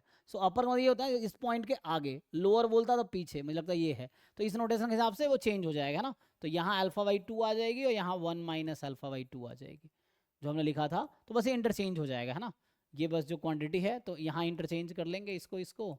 सो ये और ये इंटरचेंज हो जाएगा, ये और ये इंटरचेंज हो जाएगा, सो यहाँ इंटरचेंज होके ये आएगा, लेकिन तब भी हमारा आंसर उस फॉर्म में नहीं आ रहा जिस फॉर्म में ये लाया है, तो मुझे लगता है उसके ऑप्शन को ही सॉल्व करना पड़ेगा हमें, तो हमें लगाना पड़ेगा डेफिनेशन, ठीक है। हमने एक तो डिराइव किया जो कि स्टैंडर्ड है, बट ये ऑप्शन में किसी में भी ये नहीं है, ठीक है। तो अब क्या कर सकते हैं,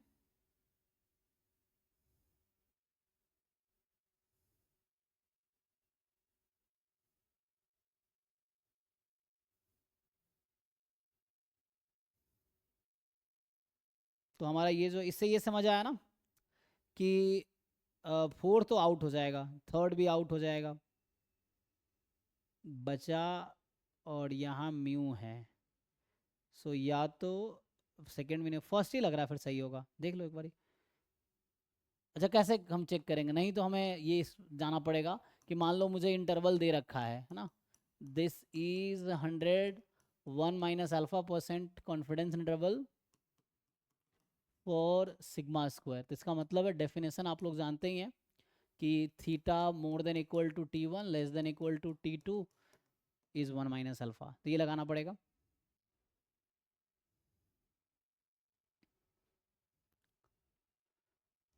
सो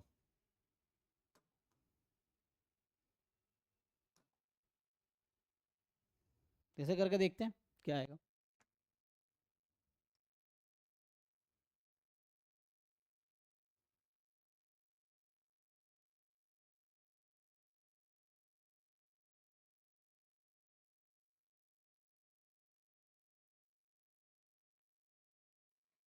ये एन क्यों है ना, हमारा तो मुझे लग रहा है तो मिस्टेक क्वेश्चन में है। देख लो हमने, है ना, यहाँ एन कहीं आएगा, लगता है एन कहीं लगाना पड़ेगा हमें इसमें। एन की मतलब ऑप्शन में ये तो है, लेकिन यहाँ एन है ना, जो ऑप्शन में है वहाँ पे। सो एन की क्यों जरूरत है, एन लगाना पड़ेगा क्योंकि हमने ये काई स्क्वायर एन बना दिया। अब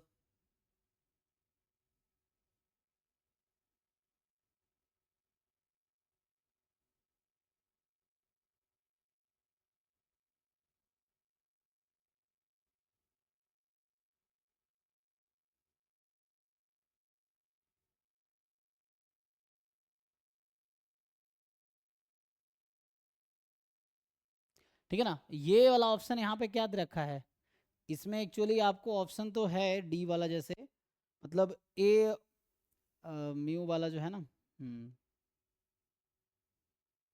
3 तो आउट हो जाएगा क्योंकि एक्स बार यूज़ किया, एक्स बार यूज़ होगा नहीं क्योंकि हम म्यू नोन है ना, तो म्यू की जगह एक्स बार यूज़ नहीं होगा। थर्ड वाला ऐसे ही आउट हो गया।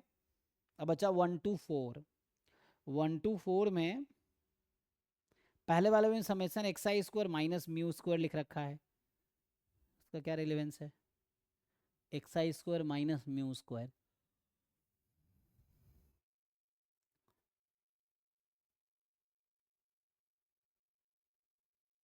एन माइनस वन का स्क्वायर बाई, है ना, जैसे इसको लिखते हैं लोग N minus one S square, तो ये तब लिखते हैं जब हम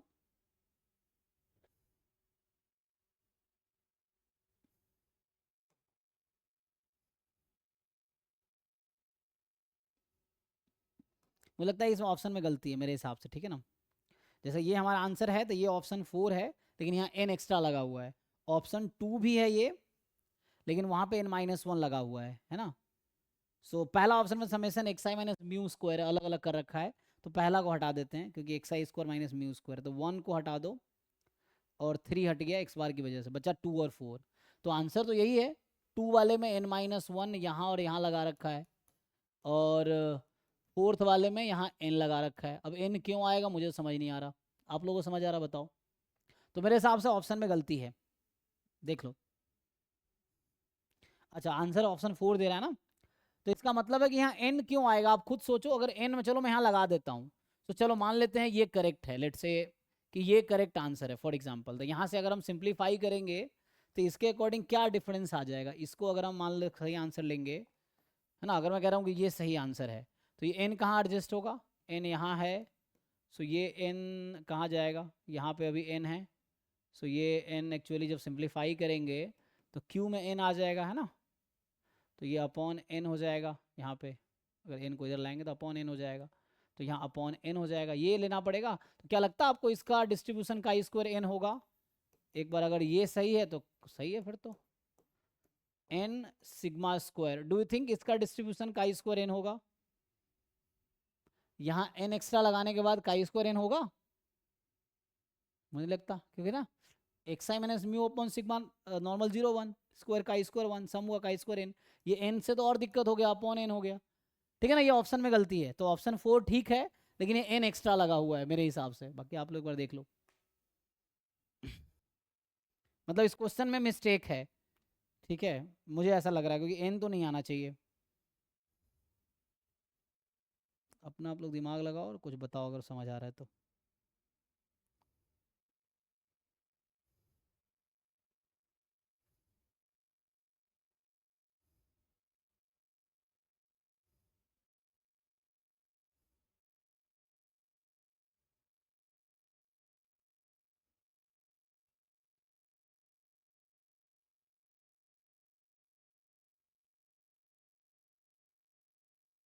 ठीक है ना। n मुझे हिसाब से एक्स्ट्रा है, ये जिन्होंने आंसर की बनाया उन्होंने गलती किया है मेरे अकॉर्डिंग, ठीक है।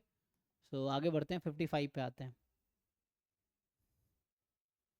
n का कोई काम नहीं है, वो n रखेंगे तो गलत हो जाएगा, ठीक है। तो आंसर डी या बी में से कोई भी हो सकता है। सो डी में n एक्स्ट्रा लिखा हुआ है और बी वाले में n-1 एक्स्ट्रा लिखा हुआ है। सो वो मिस्टेक है, मतलब जिन्होंने आंसर बनाया उनके, है ना। हो सकता है उनके दिमाग में वो चल रहा हो n-1 S square by sigma square होता है ना, जब अगर म्यू अननोन होता तो ये रहता है, तो इसका डिस्ट्रीब्यूशन का स्क्वायर n-1 है, तो उनको ये लगाओ यहाँ पे चूंकि म्यू नोन है, तो उन्होंने उस दिमाग से कुछ n समेसन ऐसा लगा के उसके हिसाब से उन्होंने आंसर बनाए हैं, जो कि गलती हुआ है मेरे अकॉर्डिंग। देख लो आप लोग, ठीक है।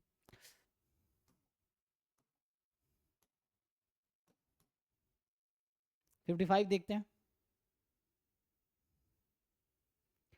कह रहा है इन द कॉन्टेक्स्ट ऑफ, अब ये थ्योरेटिकल क्वेश्चन है जी, देख लो आप लोग, क्वेश्चन खोलो, है ना। सो कह रहा है in the context of testing of statistical hypothesis which of the following statement is true, मतलब थ्योरेटिकल क्वेश्चन है ये, जस्ट आपसे थ्योरी जानना चाह रहा है। When the testing a simple hypothesis H0 against an alternative hypothesis H1, the likelihood ratio principle leads to the most powerful test. तो ये simple word से simple है ना. In context of testing of state hypothesis, which is the following statement is true. So when testing a simple hypothesis H0 against alternative H1, simple H0, simple H1, the likelihood ratio test या principle leads to most powerful test. I think yes, Neyman Pearson lemma यही कहता है ना. क्यों Neyman Pearson lemma का statement क्या है, ये तो कहता है कि सिंपल वर्सेस सिंपल अगर आप टेस्ट कर रहे हो तो जो मोस्ट पावरफुल क्रिटिकल रीजन होगी वो लाइक्लीहुड रेशियो टेस्ट देगा, जो थ्योरम है लाइक्लीहुड रेशियो प्रिंसिपल। तो पहला ही ट्रू लग रहा मुझे, तो देखते हैं आगे पढ़ के। When testing a simple hypothesis H0 against alternative simple hypothesis H1, probability of rejecting H0 when H0 is true plus probability of accepting H0 when H1 is true. So rejecting H0 when H0 is like size of the test, and accepting H1 when H1 is true, accepting H0 when H1 is true। मतलब ये type 1 error plus type 2 error के सम को कह रहा है 1 होगा, जरूरी नहीं है ना। तो बी तो गलत हो गया, मतलब ये सेकेंड ऑप्शन कह रहा है कि type 1 error plus type 2 error का सम 1 होगा क्या, तो नहीं। तीसरा कह रहा है कि for testing a simple hypothesis H0 against alternative simple hypothesis H1, randomized test is used to achieve the desired level of power of the test। randomized test is used to achieve the desired level of power of test, नहीं level of significance, है ना। Size of the test, randomize test तब use होता है जब आप likelihood ratio test से critical region निकालते हो, वो साइज को अचीव नहीं कर पाता है।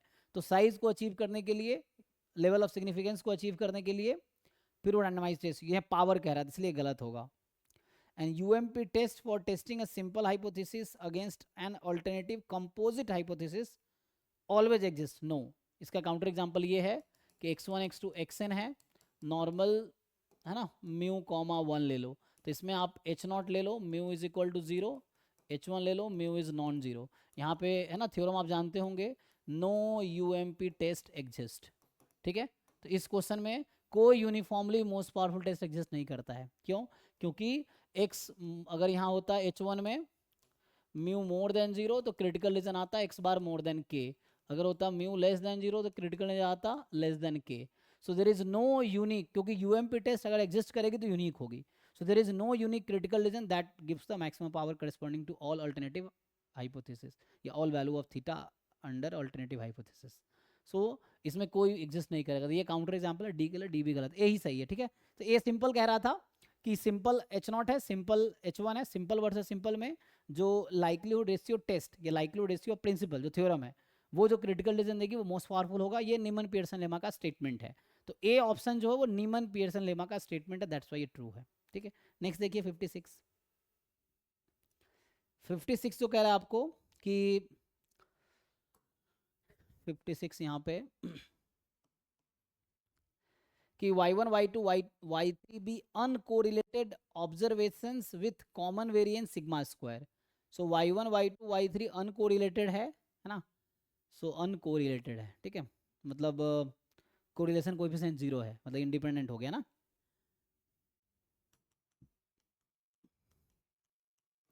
ये अनकोरिलेटेड है, ठीक है, अनकोरिलेटेड है y1 y2 y3 with common variance. तो मैं अभी ऐसे लिख देता हूँ, y1 का वेरिएंस y2 का वेरिएंस, y3 का वेरिएंस, ये सिग्मा स्क्वायर है। और एक्सपेक्टेशन जो है y1 का एक्सपेक्टेशन है बीटा 1, y2 का एक्सपेक्टेशन है बीटा 2, y3 का एक्सपेक्टेशन है बीटा 1 प्लस बीटा 2। तो आपसे पूछ रहा है कि where beta 1 beta 2 are unknown parameter, so they are asking you to find best linear unbiased estimator ना BLUE of beta 1 plus beta 2। सो आपसे ऑप्शन में पूछ रहा है कि best linear unbiased estimator of beta 1 plus beta 2 क्या होगा, है ना। अब इसके लिए ऑप्शंस हैं,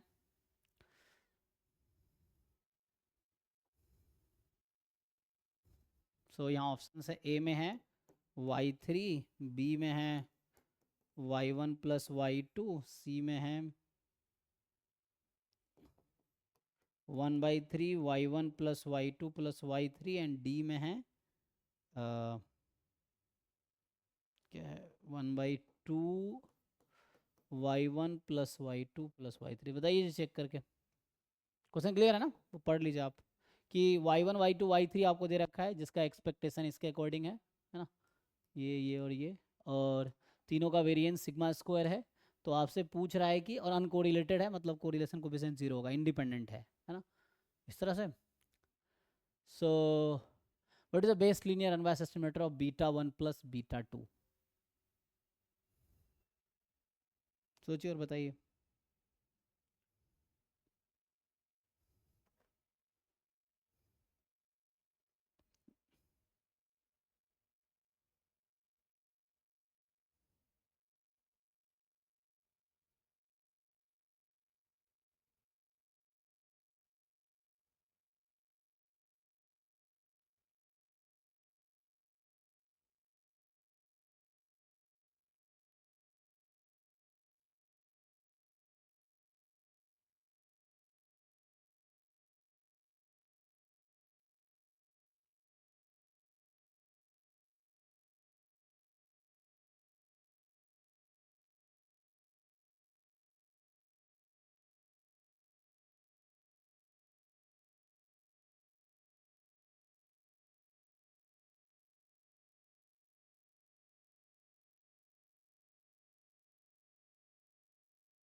बताइए जी, कुछ आया कि नहीं?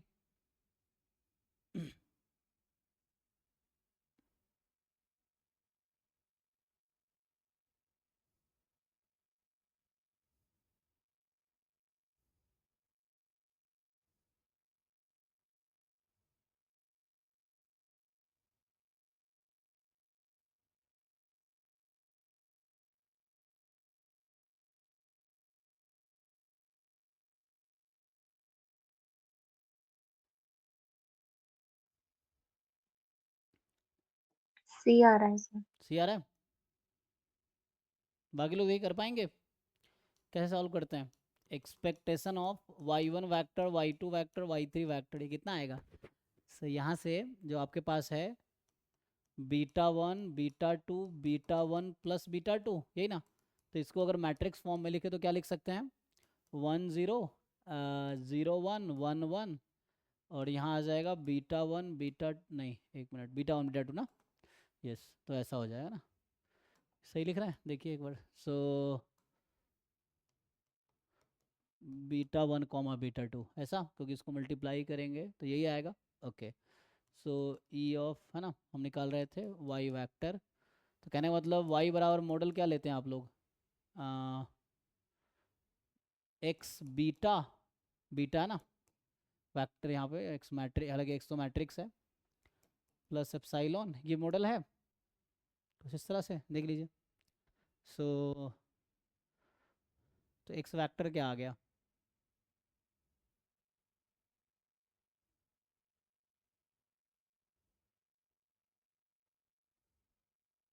या वैसे ही वेरिएंस निकाल कर मिनिमाइज किया जा सकता है, नहीं?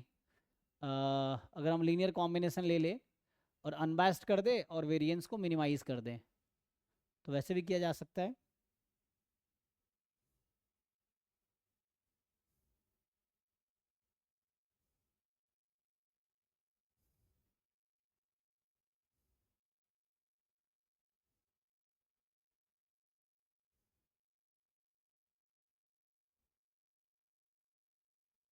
कैसे चेक किया आपने जी?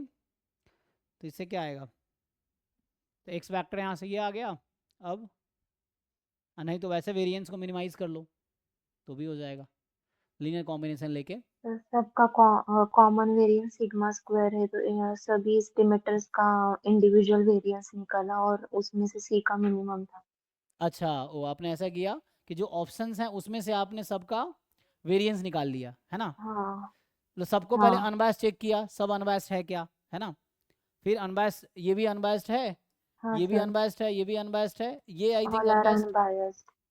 ये भी अनबायस्ड है, ये नहीं होगा डी वाला, नहीं है ना? सो डी तो ऐसे ही आउट हो गया, क्योंकि बेस्ड लीनियर अनबायस्ड एस्टिमेटर चाहिए, तो ये तो ऐसे ही आउट, अनबायस्ड नहीं है। सर, डी भी होगा क्योंकि expectation of y3 is β1 plus β2, it is 2 β1 plus 2 β2, 2 cancel हो जाएगा। अच्छा, तो फिर सी कैसे होगा? सी होगा, एक मिनट, हाँ ऑप्शन, अच्छा ऑप्शन मैंने गलत लिखा है क्या? एक मिनट रुक जाओ, शायद ऑप्शन गलत लिखे हैं क्या? हाँ, 2y3 है सी में। अच्छा अच्छा, मैंने गलत लिखा है, ओके एक मिनट, ठीक है। सो आई थिंक मैंने ही गलती ना, 2y3 है, मैंने मिस्टेक किया यहाँ पे, तो 2 टाइम y3 है ऑप्शन में, ठीक है। तो अब चारों अनबायस्ड एस्टिमेट, तो अनबायस्ड तो चारों है, अब चारों का वेरिएंस निकालो, जिसका वेरिएंस मिनिमम होगा उससे काम हो जाएगा, ये कह रहे हो? ठीक है फिर। तो ये भी एक अप्रोच, वरना थ्योरेटिकल अप्रोच से जा सकते हो, है ना? सो वेरिएंस स्मॉलेस्ट देख लो किसका है, तो इसका वेरिएंस आई थिंक स्मॉलेस्ट आएगा, that's why it is this. नहीं, दूसरा अप्रोच भी है कि इसका लीनियर कॉम्बिनेशन लो, C1Y1, है ना, ऐसा कुछ, C1Y1 C2Y2 C3Y3, ये मान लेते हैं T है, तो इसका एक्सपेक्टेशन लो और β1 प्लस β2 के इक्वल रखो, तो इससे कुछ इक्वेशन बन जाएगी। फिर वेरिएंस ऑफ T निकालो आप और इसको मिनिमाइज करो, है ना? सो मिनिमाइज करो वेरिएंस ऑफ T1 को, कैसे? कैलकुलस के तरीके से मिनिमाइज करो, तो उससे आपको क्या होगा? C1 C2 C3 की वैल्यू आ जाएगी। तो ये दूसरा अप्रोच है। तीसरा अप्रोच, ये एक तरीका आगे ये भी है, तो इस तरीके से भी कर सकते हो आगे जाके, जो रिजल्ट है क्या होता है, सी ट्रांसपोज बीटा काइंड या सी ट्रांसपोज एक्स, ऐसा कुछ ना, लिखता हूँ एक मिनट को। तो यहाँ से मतलब कई तरीका, एक तो ये ऑप्शन से हो गया कि देख लो आप अनबायस्ड है सारे और इसका वेरिएंस स्मॉलेस्ट किसका है। दूसरा है कि, तो ये तो ऐसे शॉर्टकट हो गया। दूसरा है कि C1Y1 C2Y2 C3Y3 ले लो, तो ये लीनियर कॉम्बिनेशन हो गया ना Y1 Y2 Y3 का, हमें बेस लीनियर अनबायस्ड एस्टिमेटर निकालना है, तो ये लीनियर कॉम्बिनेशन ले लिया। अब इसको अनबायस्ड बनाओगे तो C1 C2 C3 में कुछ रिलेशन आएगी, तो यहाँ से एक दो इक्वेशन आ जाएगा। फिर वेरिएंस निकालो इसका और उसको मिनिमाइज करो, कैलकुलस जैसे 2 वेरिएबल फंक्शन होगा जैसे आप मिनिमाइज करते हो, तो उस तरीके से मिनिमाइज करोगे, पार्शियल डेरिवेटिव निकालोगे, 0 पुट करोगे, C1 C2 C3 की वैल्यू आ जाएगी, तो उससे आपको डायरेक्ट आंसर आ जाएगा। C1 आएगा 1/3, C2 आएगा 1/3, C3 आएगा 2/3, ठीक है। और यहाँ C1 plus C2 plus C3 है ना, कितना आएगा? हाँ वो तो देख लेंगे, जो भी 4/3 ना वहाँ से, ठीक है। सो कहने का मतलब ये है कि जस्ट आपको एक लीनियर कॉम्बिनेशन लो, अनबायस्ड ले लो, उससे कुछ इक्वेशन आएगा, वेरिएंस निकालो, मैक्सिमाइज करो, sorry best linear unbiased estimator, minimize करो, वेरिएंस को मिनिमाइज करो टी का, तो उससे आंसर आ जाएगा। नहीं तो इस तरीके से जाओ, तो इस तरीके से भी एक फॉर्मूला है। सो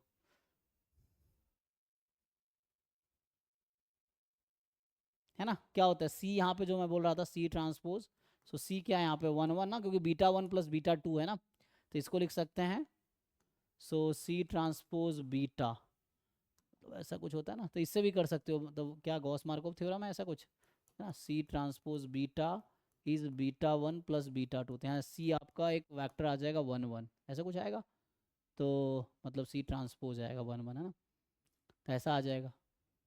फिर आगे सी ट्रांसपोज एक्स निकालो जरा क्या आता है, नहीं सी ट्रांसपोज एक्स होगा सी, क्योंकि मल्टीप्लाई होने चाहिए ना, तो इसका क्या फॉर्मूला आता है, जैसे फॉर्मूला लगा लो उससे आ जाएगा। ठीक है, इससे 3 अप्रोच है, किसी भी तरीके से आप सॉल्व कर लो, तो ऑप्शन सी आएगा जैसे उन्होंने बताया।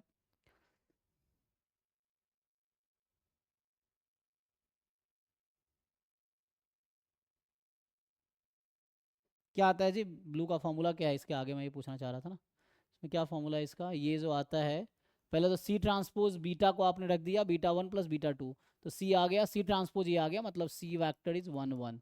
तो इसमें जो आता है ब्लू का जो फॉर्मूला है, इसका जो फॉर्मूला है दिस इज आई थिंक इस तरह से कुछ है ना, ये है C transpose X inverse X transpose Y, कर लो जी, इससे आ जाएगा आंसर। ठीक है, सी आपको पता है 1 1 है, एक्स ये वाला मैट्रिक्स है, दिस मैट्रिक्स इज एक्स, ठीक है, ये एक्स बीटा है, सो दिस इज एक्स, और वाई y1 y2 y3 है ना, वाई आपके पास पता ही है, सो वाई का मतलब है y1 y2 y3, ये फॉर्मूला ये थ्योरम है डायरेक्टली, तो ये थ्योरम से आ जाएगा, तो ये एक तरीका है। ठीक है, तो ऑप्शन से चले जाओ, या उस तरीके से कर लो या इस तरीके से कर लो, तीनों सेम आंसर आएगा।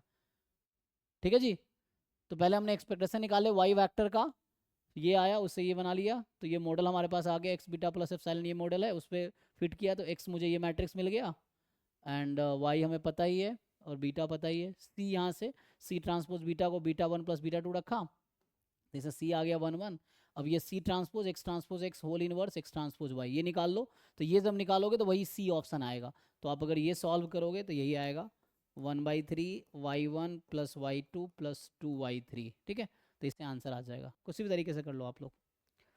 नेक्स्ट देखिए, सो नेक्स्ट जो है 57 कह रहा है कि आपको बता रखा है कि x इज ट्राईवेरिएट नॉर्मल, ठीक है, मतलब multivariate normal with 3, so mu and sigma, जहाँ पे म्यू आपको दे रखा है 1 1 1, ठीक है ना, हालांकि ऐसे लिख रखा है इसने, सो एंड सिग्मा जो है दिस इज 1 1 1 1 3 c 1 c 2। ठीक है, the value of c such that, ये पूछ रहा है आपसे the value of c, question में the value of c such that, ये तो आसान है ना, x2 and minus x1 plus x2 minus x3 are independent, ये तो आसान है, करके बताओ आप लोग, c की वैल्यू क्या होगी, 4 ऑप्शंस हैं, -2 0 2 1, ये तो बहुत आसान क्वेश्चन है, कोवेरियंस को 0 कर दीजिए, ठीक है ना, तो इन दोनों के बीच का कोवेरियंस 0 पुट कर दो तो उससे आ जाएगा आंसर। बताओ जी, बहुत आसान क्वेश्चन है ये, क्विकली सॉल्व करके आंसर बताओ।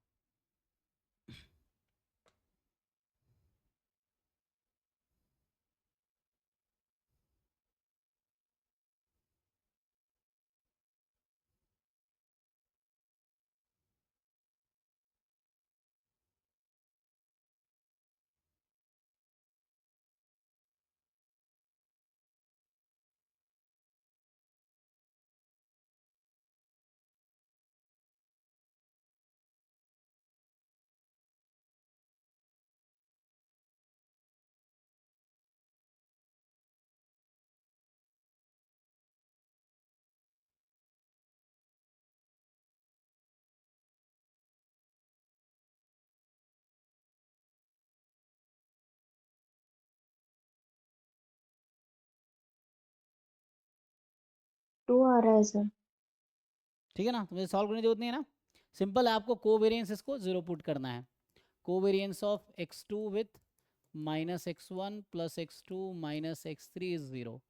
तो x2 का x1 के साथ, सो x2 x1 का कोवेरियंस कितना है, माइनस बाहर है, तो x1 x2 x3 x1 x2 x3 है ना, तो x1 का x2 के साथ 1 ले लो, तो -1, फिर ऐसे ही x2 का x2 के साथ, तो वेरिएंस आ जाएगा, ये तो वेरिएंस कितना है 3, देख लो जी, एंड प्लस, मतलब प्लस नहीं, x2 का x3 के साथ minus x2 x3 2 3 c is 0, तो ऐसा कुछ आ गया, 2 माइनस सी इज 0, तो c इज इक्वल टू 2, यही था, है ना, तो ये तो मुश्किल नहीं है, तो बहुत आसान है, ठीक।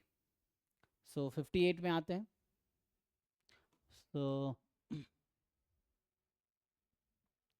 58 कह रहा है कि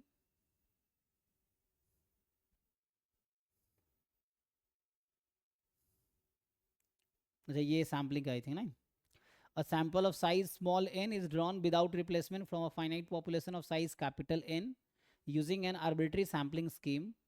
Let pi I denote the inclusion probability of ith unit and pi ij the joint inclusion probability of unit I n j। ठीक है ना, तो इसमें बोल रहा है कि एक सैंपल सेलेक्ट किया, sample of size small n, है ना, sample of size small n from population of size N, है ना, from population of size capital N using arbitrary scheme, और एक पाई आई बोल रहा है प्रोबेबिलिटी ऑफ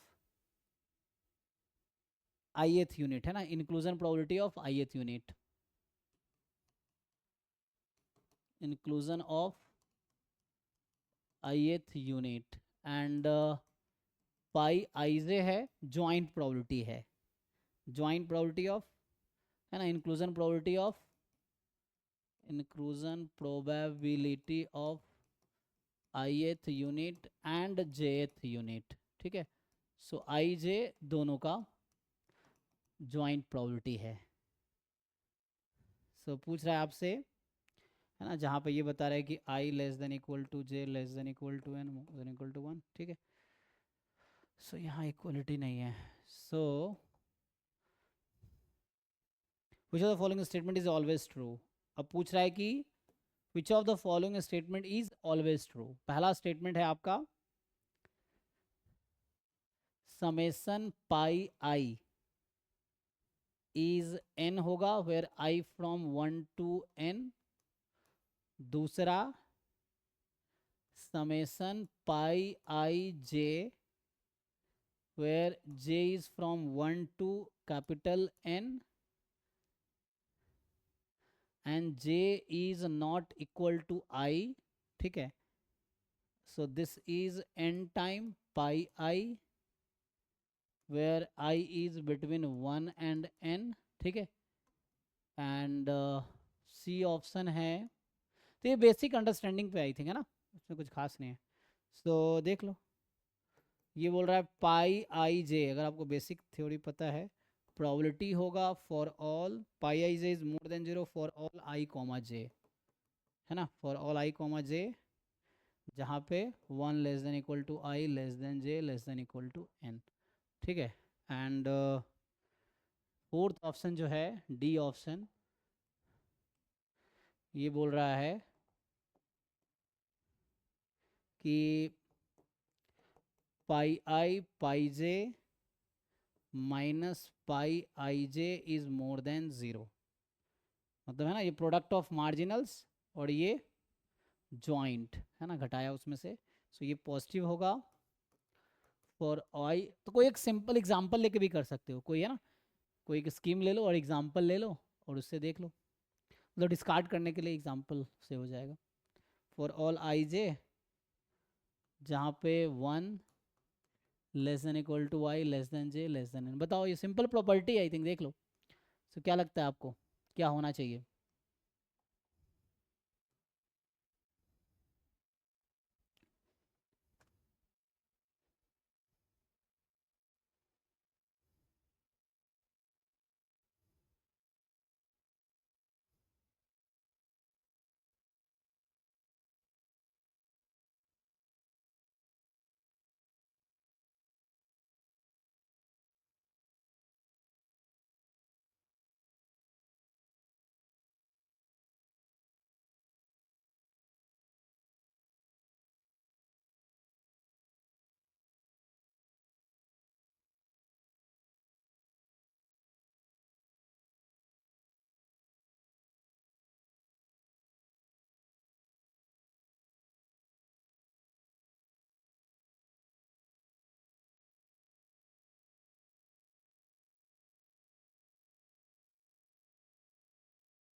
ठीक है ना, विदाउट रिप्लेसमेंट था ये, ठीक है। A sample of size small n is drawn without replacement बोल रहा है, ठीक है। So this drawn without replacement.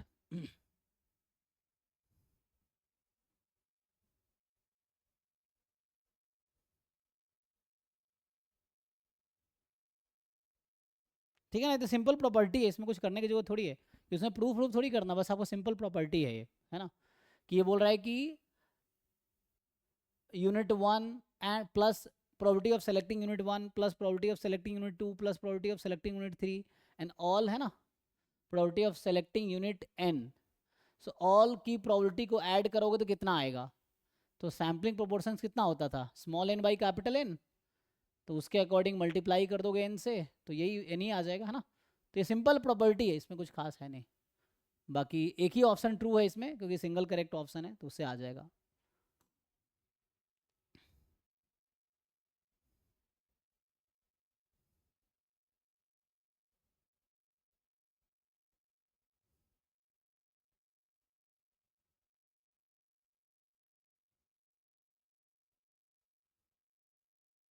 ठीक है, सिंपल रिजल्ट था, तो ये रिजल्ट बेस्ड क्वेश्चन था। नेक्स्ट देख, ये तो रिजल्ट बेस्ड क्वेश्चन है।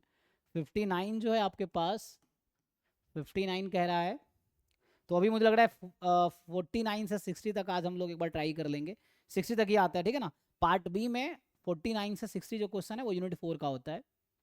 सो देखो 59 क्या कह रहा है, consider a series of consider a series system with to independent component, ये मतलब रिलायबिलिटी का क्वेश्चन है। So consider a series system with to independent component, तो सीरीज सिस्टम है, मतलब सीरीज सिस्टम आप लोग जानते होंगे।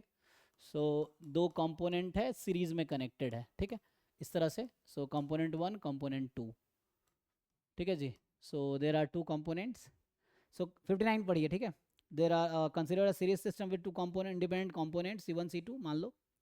Late the component life span have exponential distribution with density this, तो ये जो बोल रखा है x1 x2, तो मैं लाइफ स्पैन को x1 x2 से नोट कर, x1 life span of component 1, x2 is the life span of component 2, ठीक है। तो ये क्वेश्चन कह रहा है कि this is IID exponential lambda, ठीक है, ये क्वेश्चन में दे रखा है कि first and second component are independent and they are identically distributed. अब बोल रहा है if in observations x1 x2 x3 xn of lifespan of these component are available, n observations हैं x1 x2 x, अच्छा यहाँ मैं x1 x2 ना लेके t1 t2 ले लेता हूँ, लाइफ टाइम को लाइफ स्पैन, सो t1 क्योंकि x1 आगे इंट्रोड्यूस कर दिया इसने। तो n observations x1 x2 x3 और xn of a life span of this components are available, ठीक है ना। आपके पास n ऑब्जर्वेशंस है इसके लाइफ स्पैन का, इन कंपोनेंट का, ठीक है, IID है, एंड x बार आपको पता ही है। देन द MLE ऑफ पूछ रहा है reliability of the system is given by, तो मतलब आपको बोल रहा है कि n observation of n observations of, है ना, n ऑब्जर्वेशंस हैं आपके पास, n observations x1 x2 xn आपके पास है, ठीक है, xn है on life span of component this component, ठीक है, आर अवेलेबल। तो पूछ रहा है आपसे MLE क्या होगा, है ना, what is the MLE of, what is the MLE of reliability of the system, MLE of reliability of the system, ठीक है। ये जो सिस्टम है, सिस्टम में दो कंपोनेंट है, तो उसके n ऑब्जर्वेशंस हैं मेरे पास कंपोनेंट्स के, तो पूछ रहा है क्या होगा। ऑप्शंस A है 1 माइनस ई की power minus T upon X bar इस पूरे का स्क्वायर, B है 1 माइनस ई की power minus T upon X bar इस पूरे का स्क्वायर, C है e की power minus 2t upon X bar, ठीक है, एंड D है 1 माइनस ई की power minus 2t upon X bar. बताइए जी। देखो ये सीरीज सिस्टम में क्या होता है, what is the life span of the system, देखो मैंने यहाँ बोला है T1 T2 इज a life span of the components. So मैं T बोलता हूँ कि life span of system, life span of system. T1 life span of first component, T2 life span of second component.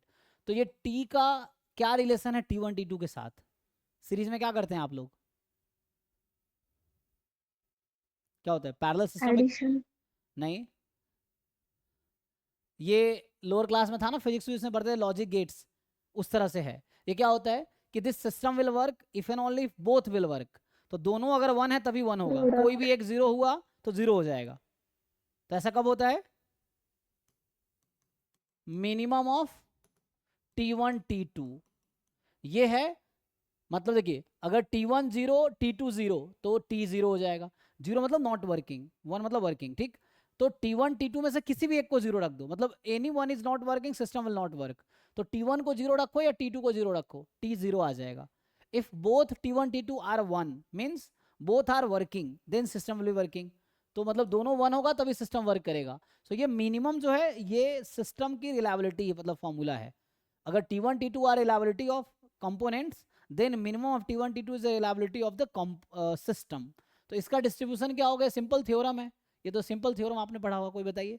T1 T2 exponential lambda, तो minimum का distribution क्या होता है? Rate lambda है ना. पीडीएफ दे रखा है हमें, इसका पीडीएफ है लैम्डा ई की पावर माइनस लैम्डा एक्स. किसी को आ जाए? ये तो थ्योरम है ना. First order statistics has what distribution? Product लेंगे यहाँ पे या मिनिमम लेंगे? प्रोडक्ट लेंगे तो क्या होगा? अच्छा उससे भी काम हो जाएगा ना, प्रोडक्ट से भी हो जाएगा. लेकिन प्रोडक्ट से मुझे लगता है आंसर आएगा. आई डोंट थिंक आंसर आएगा प्रोडक्ट से आपका. ठीक है, यहाँ पे मिनिमम लेना पड़ेगा. अगर मान लो 3 होता 4 होता तो देखते हैं इससे करके क्या आता है. तो ये क्या आ जाएगा? एक्सपोनेंशियल रेट ऐड हो जाता है ना, तो लैम्डा प्लस लैम्डा 2 लैम्डा हो जाएगा. ठीक है, अब ये हमारे पास कंपोनेंट दे रखा है, बाकी अपने तरीके चेक करो. तो मैं ऐसे बता रहा था, प्रोडक्ट लोगे तब भी वही आएगा मेरे लगता है, उसके हिसाब से प्रोडक्ट का डिस्ट्रीब्यूशन निकलेगा. सो यू ट्राई फर्स्ट, आप ट्राई करके देखो क्या आंसर आएगा आपके हिसाब से, जो भी आपको समझ आ रहा है पहले उससे ट्राई करके देखो.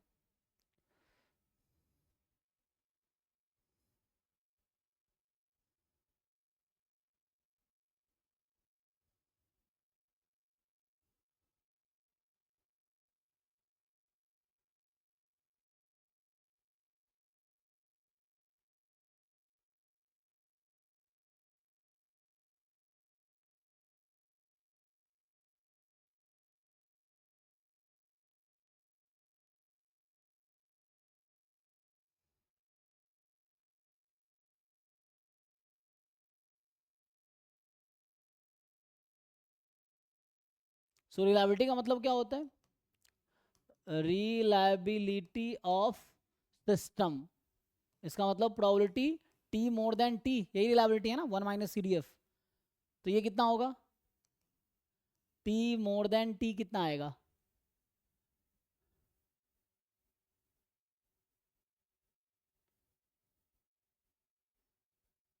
ये निकालोगे जैसे ई की पावर माइनस लैम्डा टी हो जाएगा. यहाँ 2 लैम्डा है ना, 2 लैम्डा टी.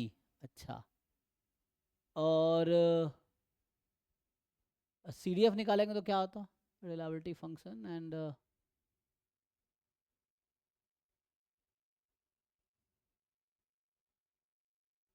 ये हुआ ना -2 लैम्डा टी रिलायबिलिटी, क्योंकि 1 minus C D F reliability function क्या होता है? 1 minus C D F. So ये होगा ई की पावर -2 लैम्डा टी, क्योंकि इसी में अगर आप लिखते जैसे एक्सपोनेंशियल लैम्डा, इसका पीडीएफ है ये, अगर इसका सीडीएफ लिखोगे तो ई की पावर माइनस लैम्डा एक्स होगा. रिलायबिलिटी फंक्शन लिखोगे ई की पावर माइनस लैम्डा एक्स होगा. ठीक है, पीडीएफ ये है, सीडीएफ ये है, रिलायबिलिटी फंक्शन ये है. ठीक है, सो रिलायबिलिटी ऑफ द सिस्टम आएगा टी मोर देन टी, ये आ गया, मैं टी के टर्म में लिख रहा हूँ. अब लैम्डा का एमएलई क्या होगा? एक्सपोनेंशियल लैम्डा में लैम्डा का एमएलई कितना आता है? क्या आप मुझे बता सकते हैं? कि x1 x2 xn तो कंपोनेंट्स हैं, और कंपोनेंट आईआईडी एक्सपोनेंशियल लैम्डा है. तो एक्सपोनेंशियल लैम्डा है जिसका पीडीएफ है ये लैम्डा ई की पावर माइनस लैम्डा एक्स. तो क्या आप लोग मुझे बता सकते हैं कि एमएलई ऑफ लैम्डा क्या आता है? यहाँ एक्सपेक्टेशन कितना आएगा? इसका एक्सपेक्टेशन है 1 अपॉन लैम्डा ना, तो एक्सपेक्टेशन 1 अपॉन लैम्डा है, तो 1 अपॉन लैम्डा एक्स बार आएगा. एक्चुअली अगर आप निकालेंगे तो लैम्डा इज 1 बाई एक्स बार आ जाएगा, क्योंकि 1 अपॉन लैम्डा मीन है ना, और एक्स बार मतलब मीन का अनबायस एस्टिमेटर होता है ना एक्सपेक्टेशन का, तो यहाँ आएगा 1/x बार आएगा, ठीक है। तो यहाँ पुट कर दो, तो ये e की पावर -2 लैम्डा टी, e की पावर -2 टी और लैम्डा को रखो 1/x bar, so 1/x bar, so this is the answer. So e की पावर 2t x बार, 2t अपॉन x बार, ये सी ऑप्शन सही है। देख लो जी, कुछ कन्फ्यूजन है बताओ। तो ये पैरेलल सिस्टम है तो यहाँ मिनिमम लिया है, सॉरी सीरीज सिस्टम है तो मिनिमम लिया है मैंने, अगर पैरेलल सिस्टम होता तो मैक्सिमम लेता मैं, ठीक है। ये वही बात है जो आप प्रोडक्ट समझ रहे हो, है ना।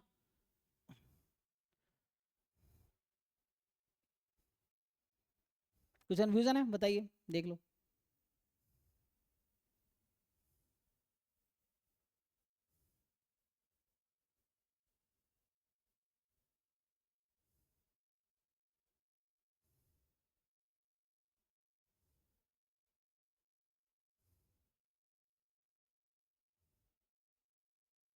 नेक्स्ट देखो 60 लास्ट क्वेश्चन होगा। तो आज की क्लास में हमने है ना 49 से 60 पूरा ट्राई कर लिया। अभी हम देख रहे हैं जून 2016 वाला पेपर कर रहे थे ना हम लोग, सो इसमें 60 नंबर क्वेश्चन देखो। ये जो हम लोग अभी देख रहे हैं जून 2016 वाला पेपर है, इसमें 49 से स्टार्ट करके 60 तक पूरा हो गया। बाकी पहले जो पेपर में डिस्कस किए जून 15 दिसंबर 15, उसमें लास्ट के 4-5 क्वेश्चन बचे हुए हैं। तो मैं करूंगा अभी एक एक क्वेश्चन में एक एक क्लास में एक एक पेपर डिस्कस कर रहा हूँ। बाकी आप लोगों को पता है जो भी क्वेश्चन नहीं होगा फिर हम डिस्कस करेंगे। सो अभी देखो 60 नंबर ट्राई करते हैं क्या है। सो 60 जो कह रहा है कि, है ना, जो क्वेश्चन नंबर 60 है कि customer arrive at an ice sorry customer arrive at an ice cream parlor according to a Poisson process with rate 2, service time distribution has density exponential 3। तो मतलब अराइवल है एक्सपोनेंशियल विद रेट 2, सर्विस है ना, service time जो है मतलब arrival process है Poisson process with rate 2, service process है पॉइजन प्रोसेस विथ रेट 3, है ना, इस तरह से। एंड है ना, इंटर अराइवल टाइम जो है एक्सपोनेंशियल 2 होगा और सर्विस टाइम जो है एक्सपोनेंशियल 3 है। Upon being served a customer may rejoin the queue with probability 0.4। अच्छा, upon being served a customer may join, है ना, may rejoin the queue with probability 0.4 independently of the new arrivals, ठीक है। तो ये हो गया लैम्डा 1 बराबर लैम्डा 1 प्लस 0.4 लैम्डा 1 टाइप, इस तरह कुछ सॉल्व कर देखते हैं क्या होता है।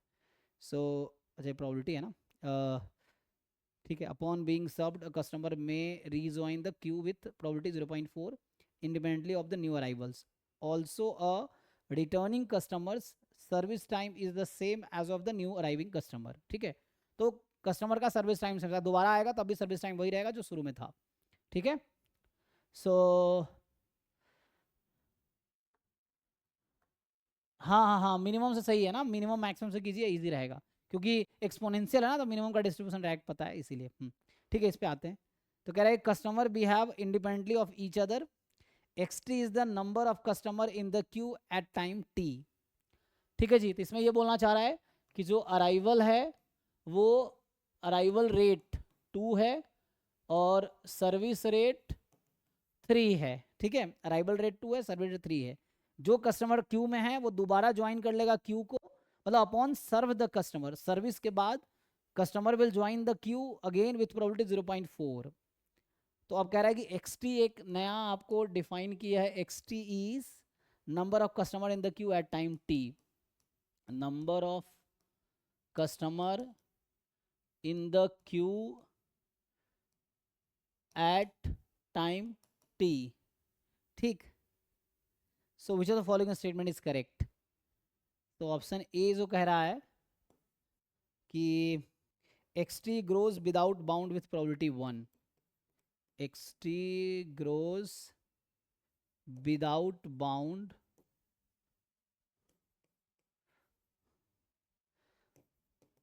with probability 1, मतलब अनबाउंडेड होगा, है ना। एंड b जो है xt has a stationary distribution, xt has stationary, है ना, एक क्यूइंग थ्योरी का क्वेश्चन है। c जो है, अच्छा आगे भी लिखा हुआ है given by distribution given by pi के इज इक्वल टू, ये ज्योमेट्रिक एक्चुअली है ना, ज्योमेट्रिक डिस्ट्रीब्यूशन बोल रहा है। सो पाई के इज इक्वल 1/3 2/3 की power k, where k is 0 1 2 dot dot dot, ठीक है। एंड c है xt हैज एक्सटेंशनरी डिस्ट्रीब्यूशन, बस यही है, बस डिस्ट्रीब्यूशन बदल दिया, तो इसमें बस डिस्ट्रीब्यूशन बदल गया है। यहाँ डिस्ट्रीब्यूशन इन्होंने बदल के क्या कर दिया है कि देखो आपके पास क्वेश्चन तो है ही, आप ट्राई करो। तो ये है 0.1 0.9 की पावर k, ठीक है। फिर k can take value 0 1 2 dot dot dot चलता रहेगा। एंड फोर्थ में भी यही है, बस उन्होंने डिस्ट्रीब्यूशन बदल दिया। सो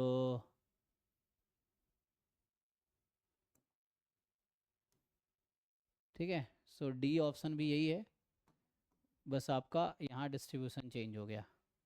सो यहाँ पे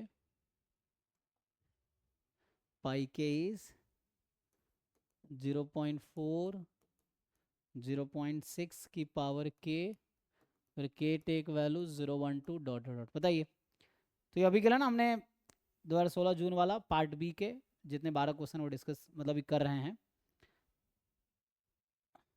पार्ट बी वाला पूरा हो गया इसका।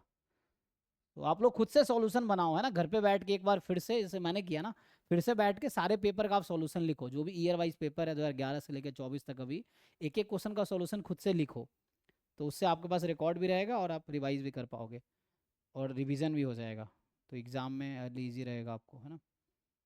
जितना रिवाइज करोगे उतना फ़ायदा है।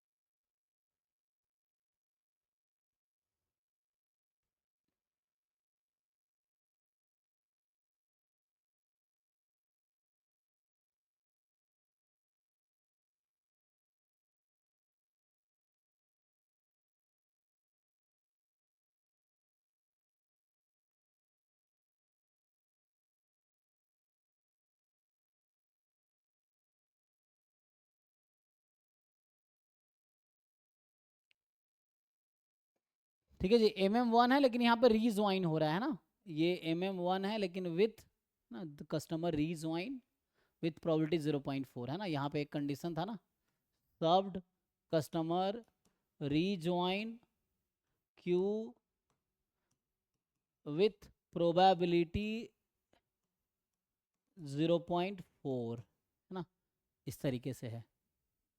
तो सोचिए और बताइए।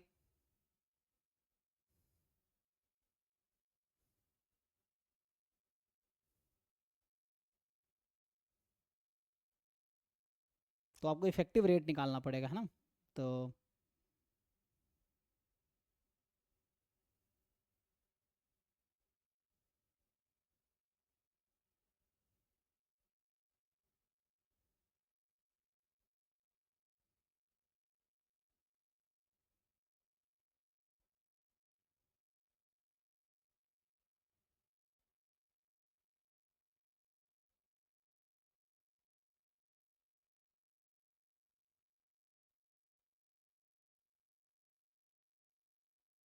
कुछ समझ आ रहा है आप लोगों को। देखिए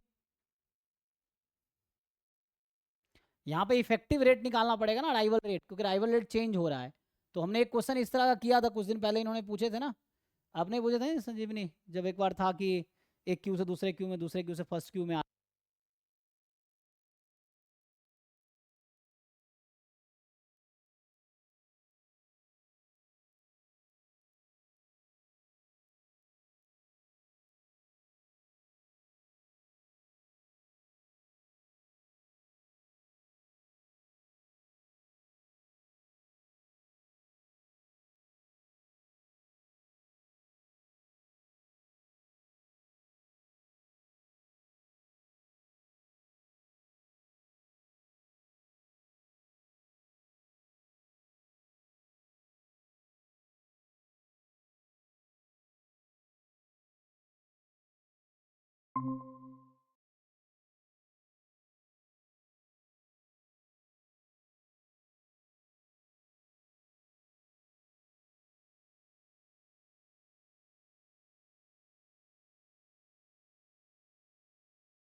मिनट, माइक थोड़ा डाउन हो गया।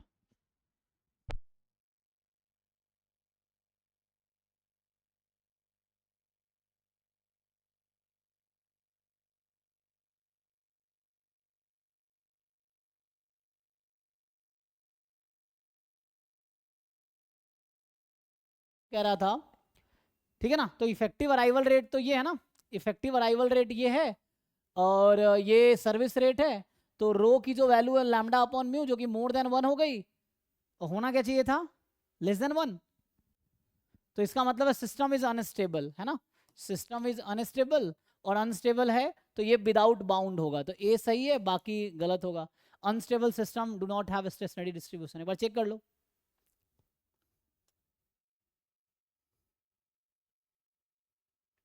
क्योंकि अराइवल रेट ज्यादा है, सर्विस रेट कम है, तो वो लाइन बढ़ती चली जाएगी ना, क्योंकि यहाँ सर्विस रेट तो 3 ही है और अराइवल रेट 3.3 है, तो वो क्या होता जाएगा, लोग, क्योंकि सर्विस रेट तो कम है और अराइवल रेट ज्यादा है, तो लाइन फिर है ना बढ़ती चली जाएगी, दैट्स वाई। ठीक है, तो अभी हमने 2006, है ना, ये जो पेपर था 2016 जून, है ना, CSIR नेट वाला पेपर का हमने मेनली अभी डिस्कस कर रहे हैं हम लोग पार्ट बी, और पार्ट बी के भी अंदर डिस्कस कर रहे हैं यूनिट 4।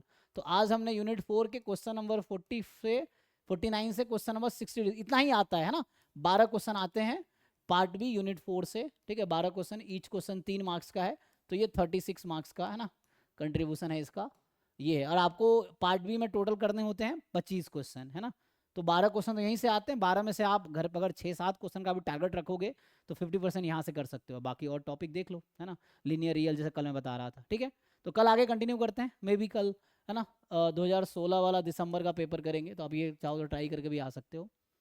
ठीक है, अब यहीं स्टॉप करते हैं, थैंक यू। ठीक है जी, ओके।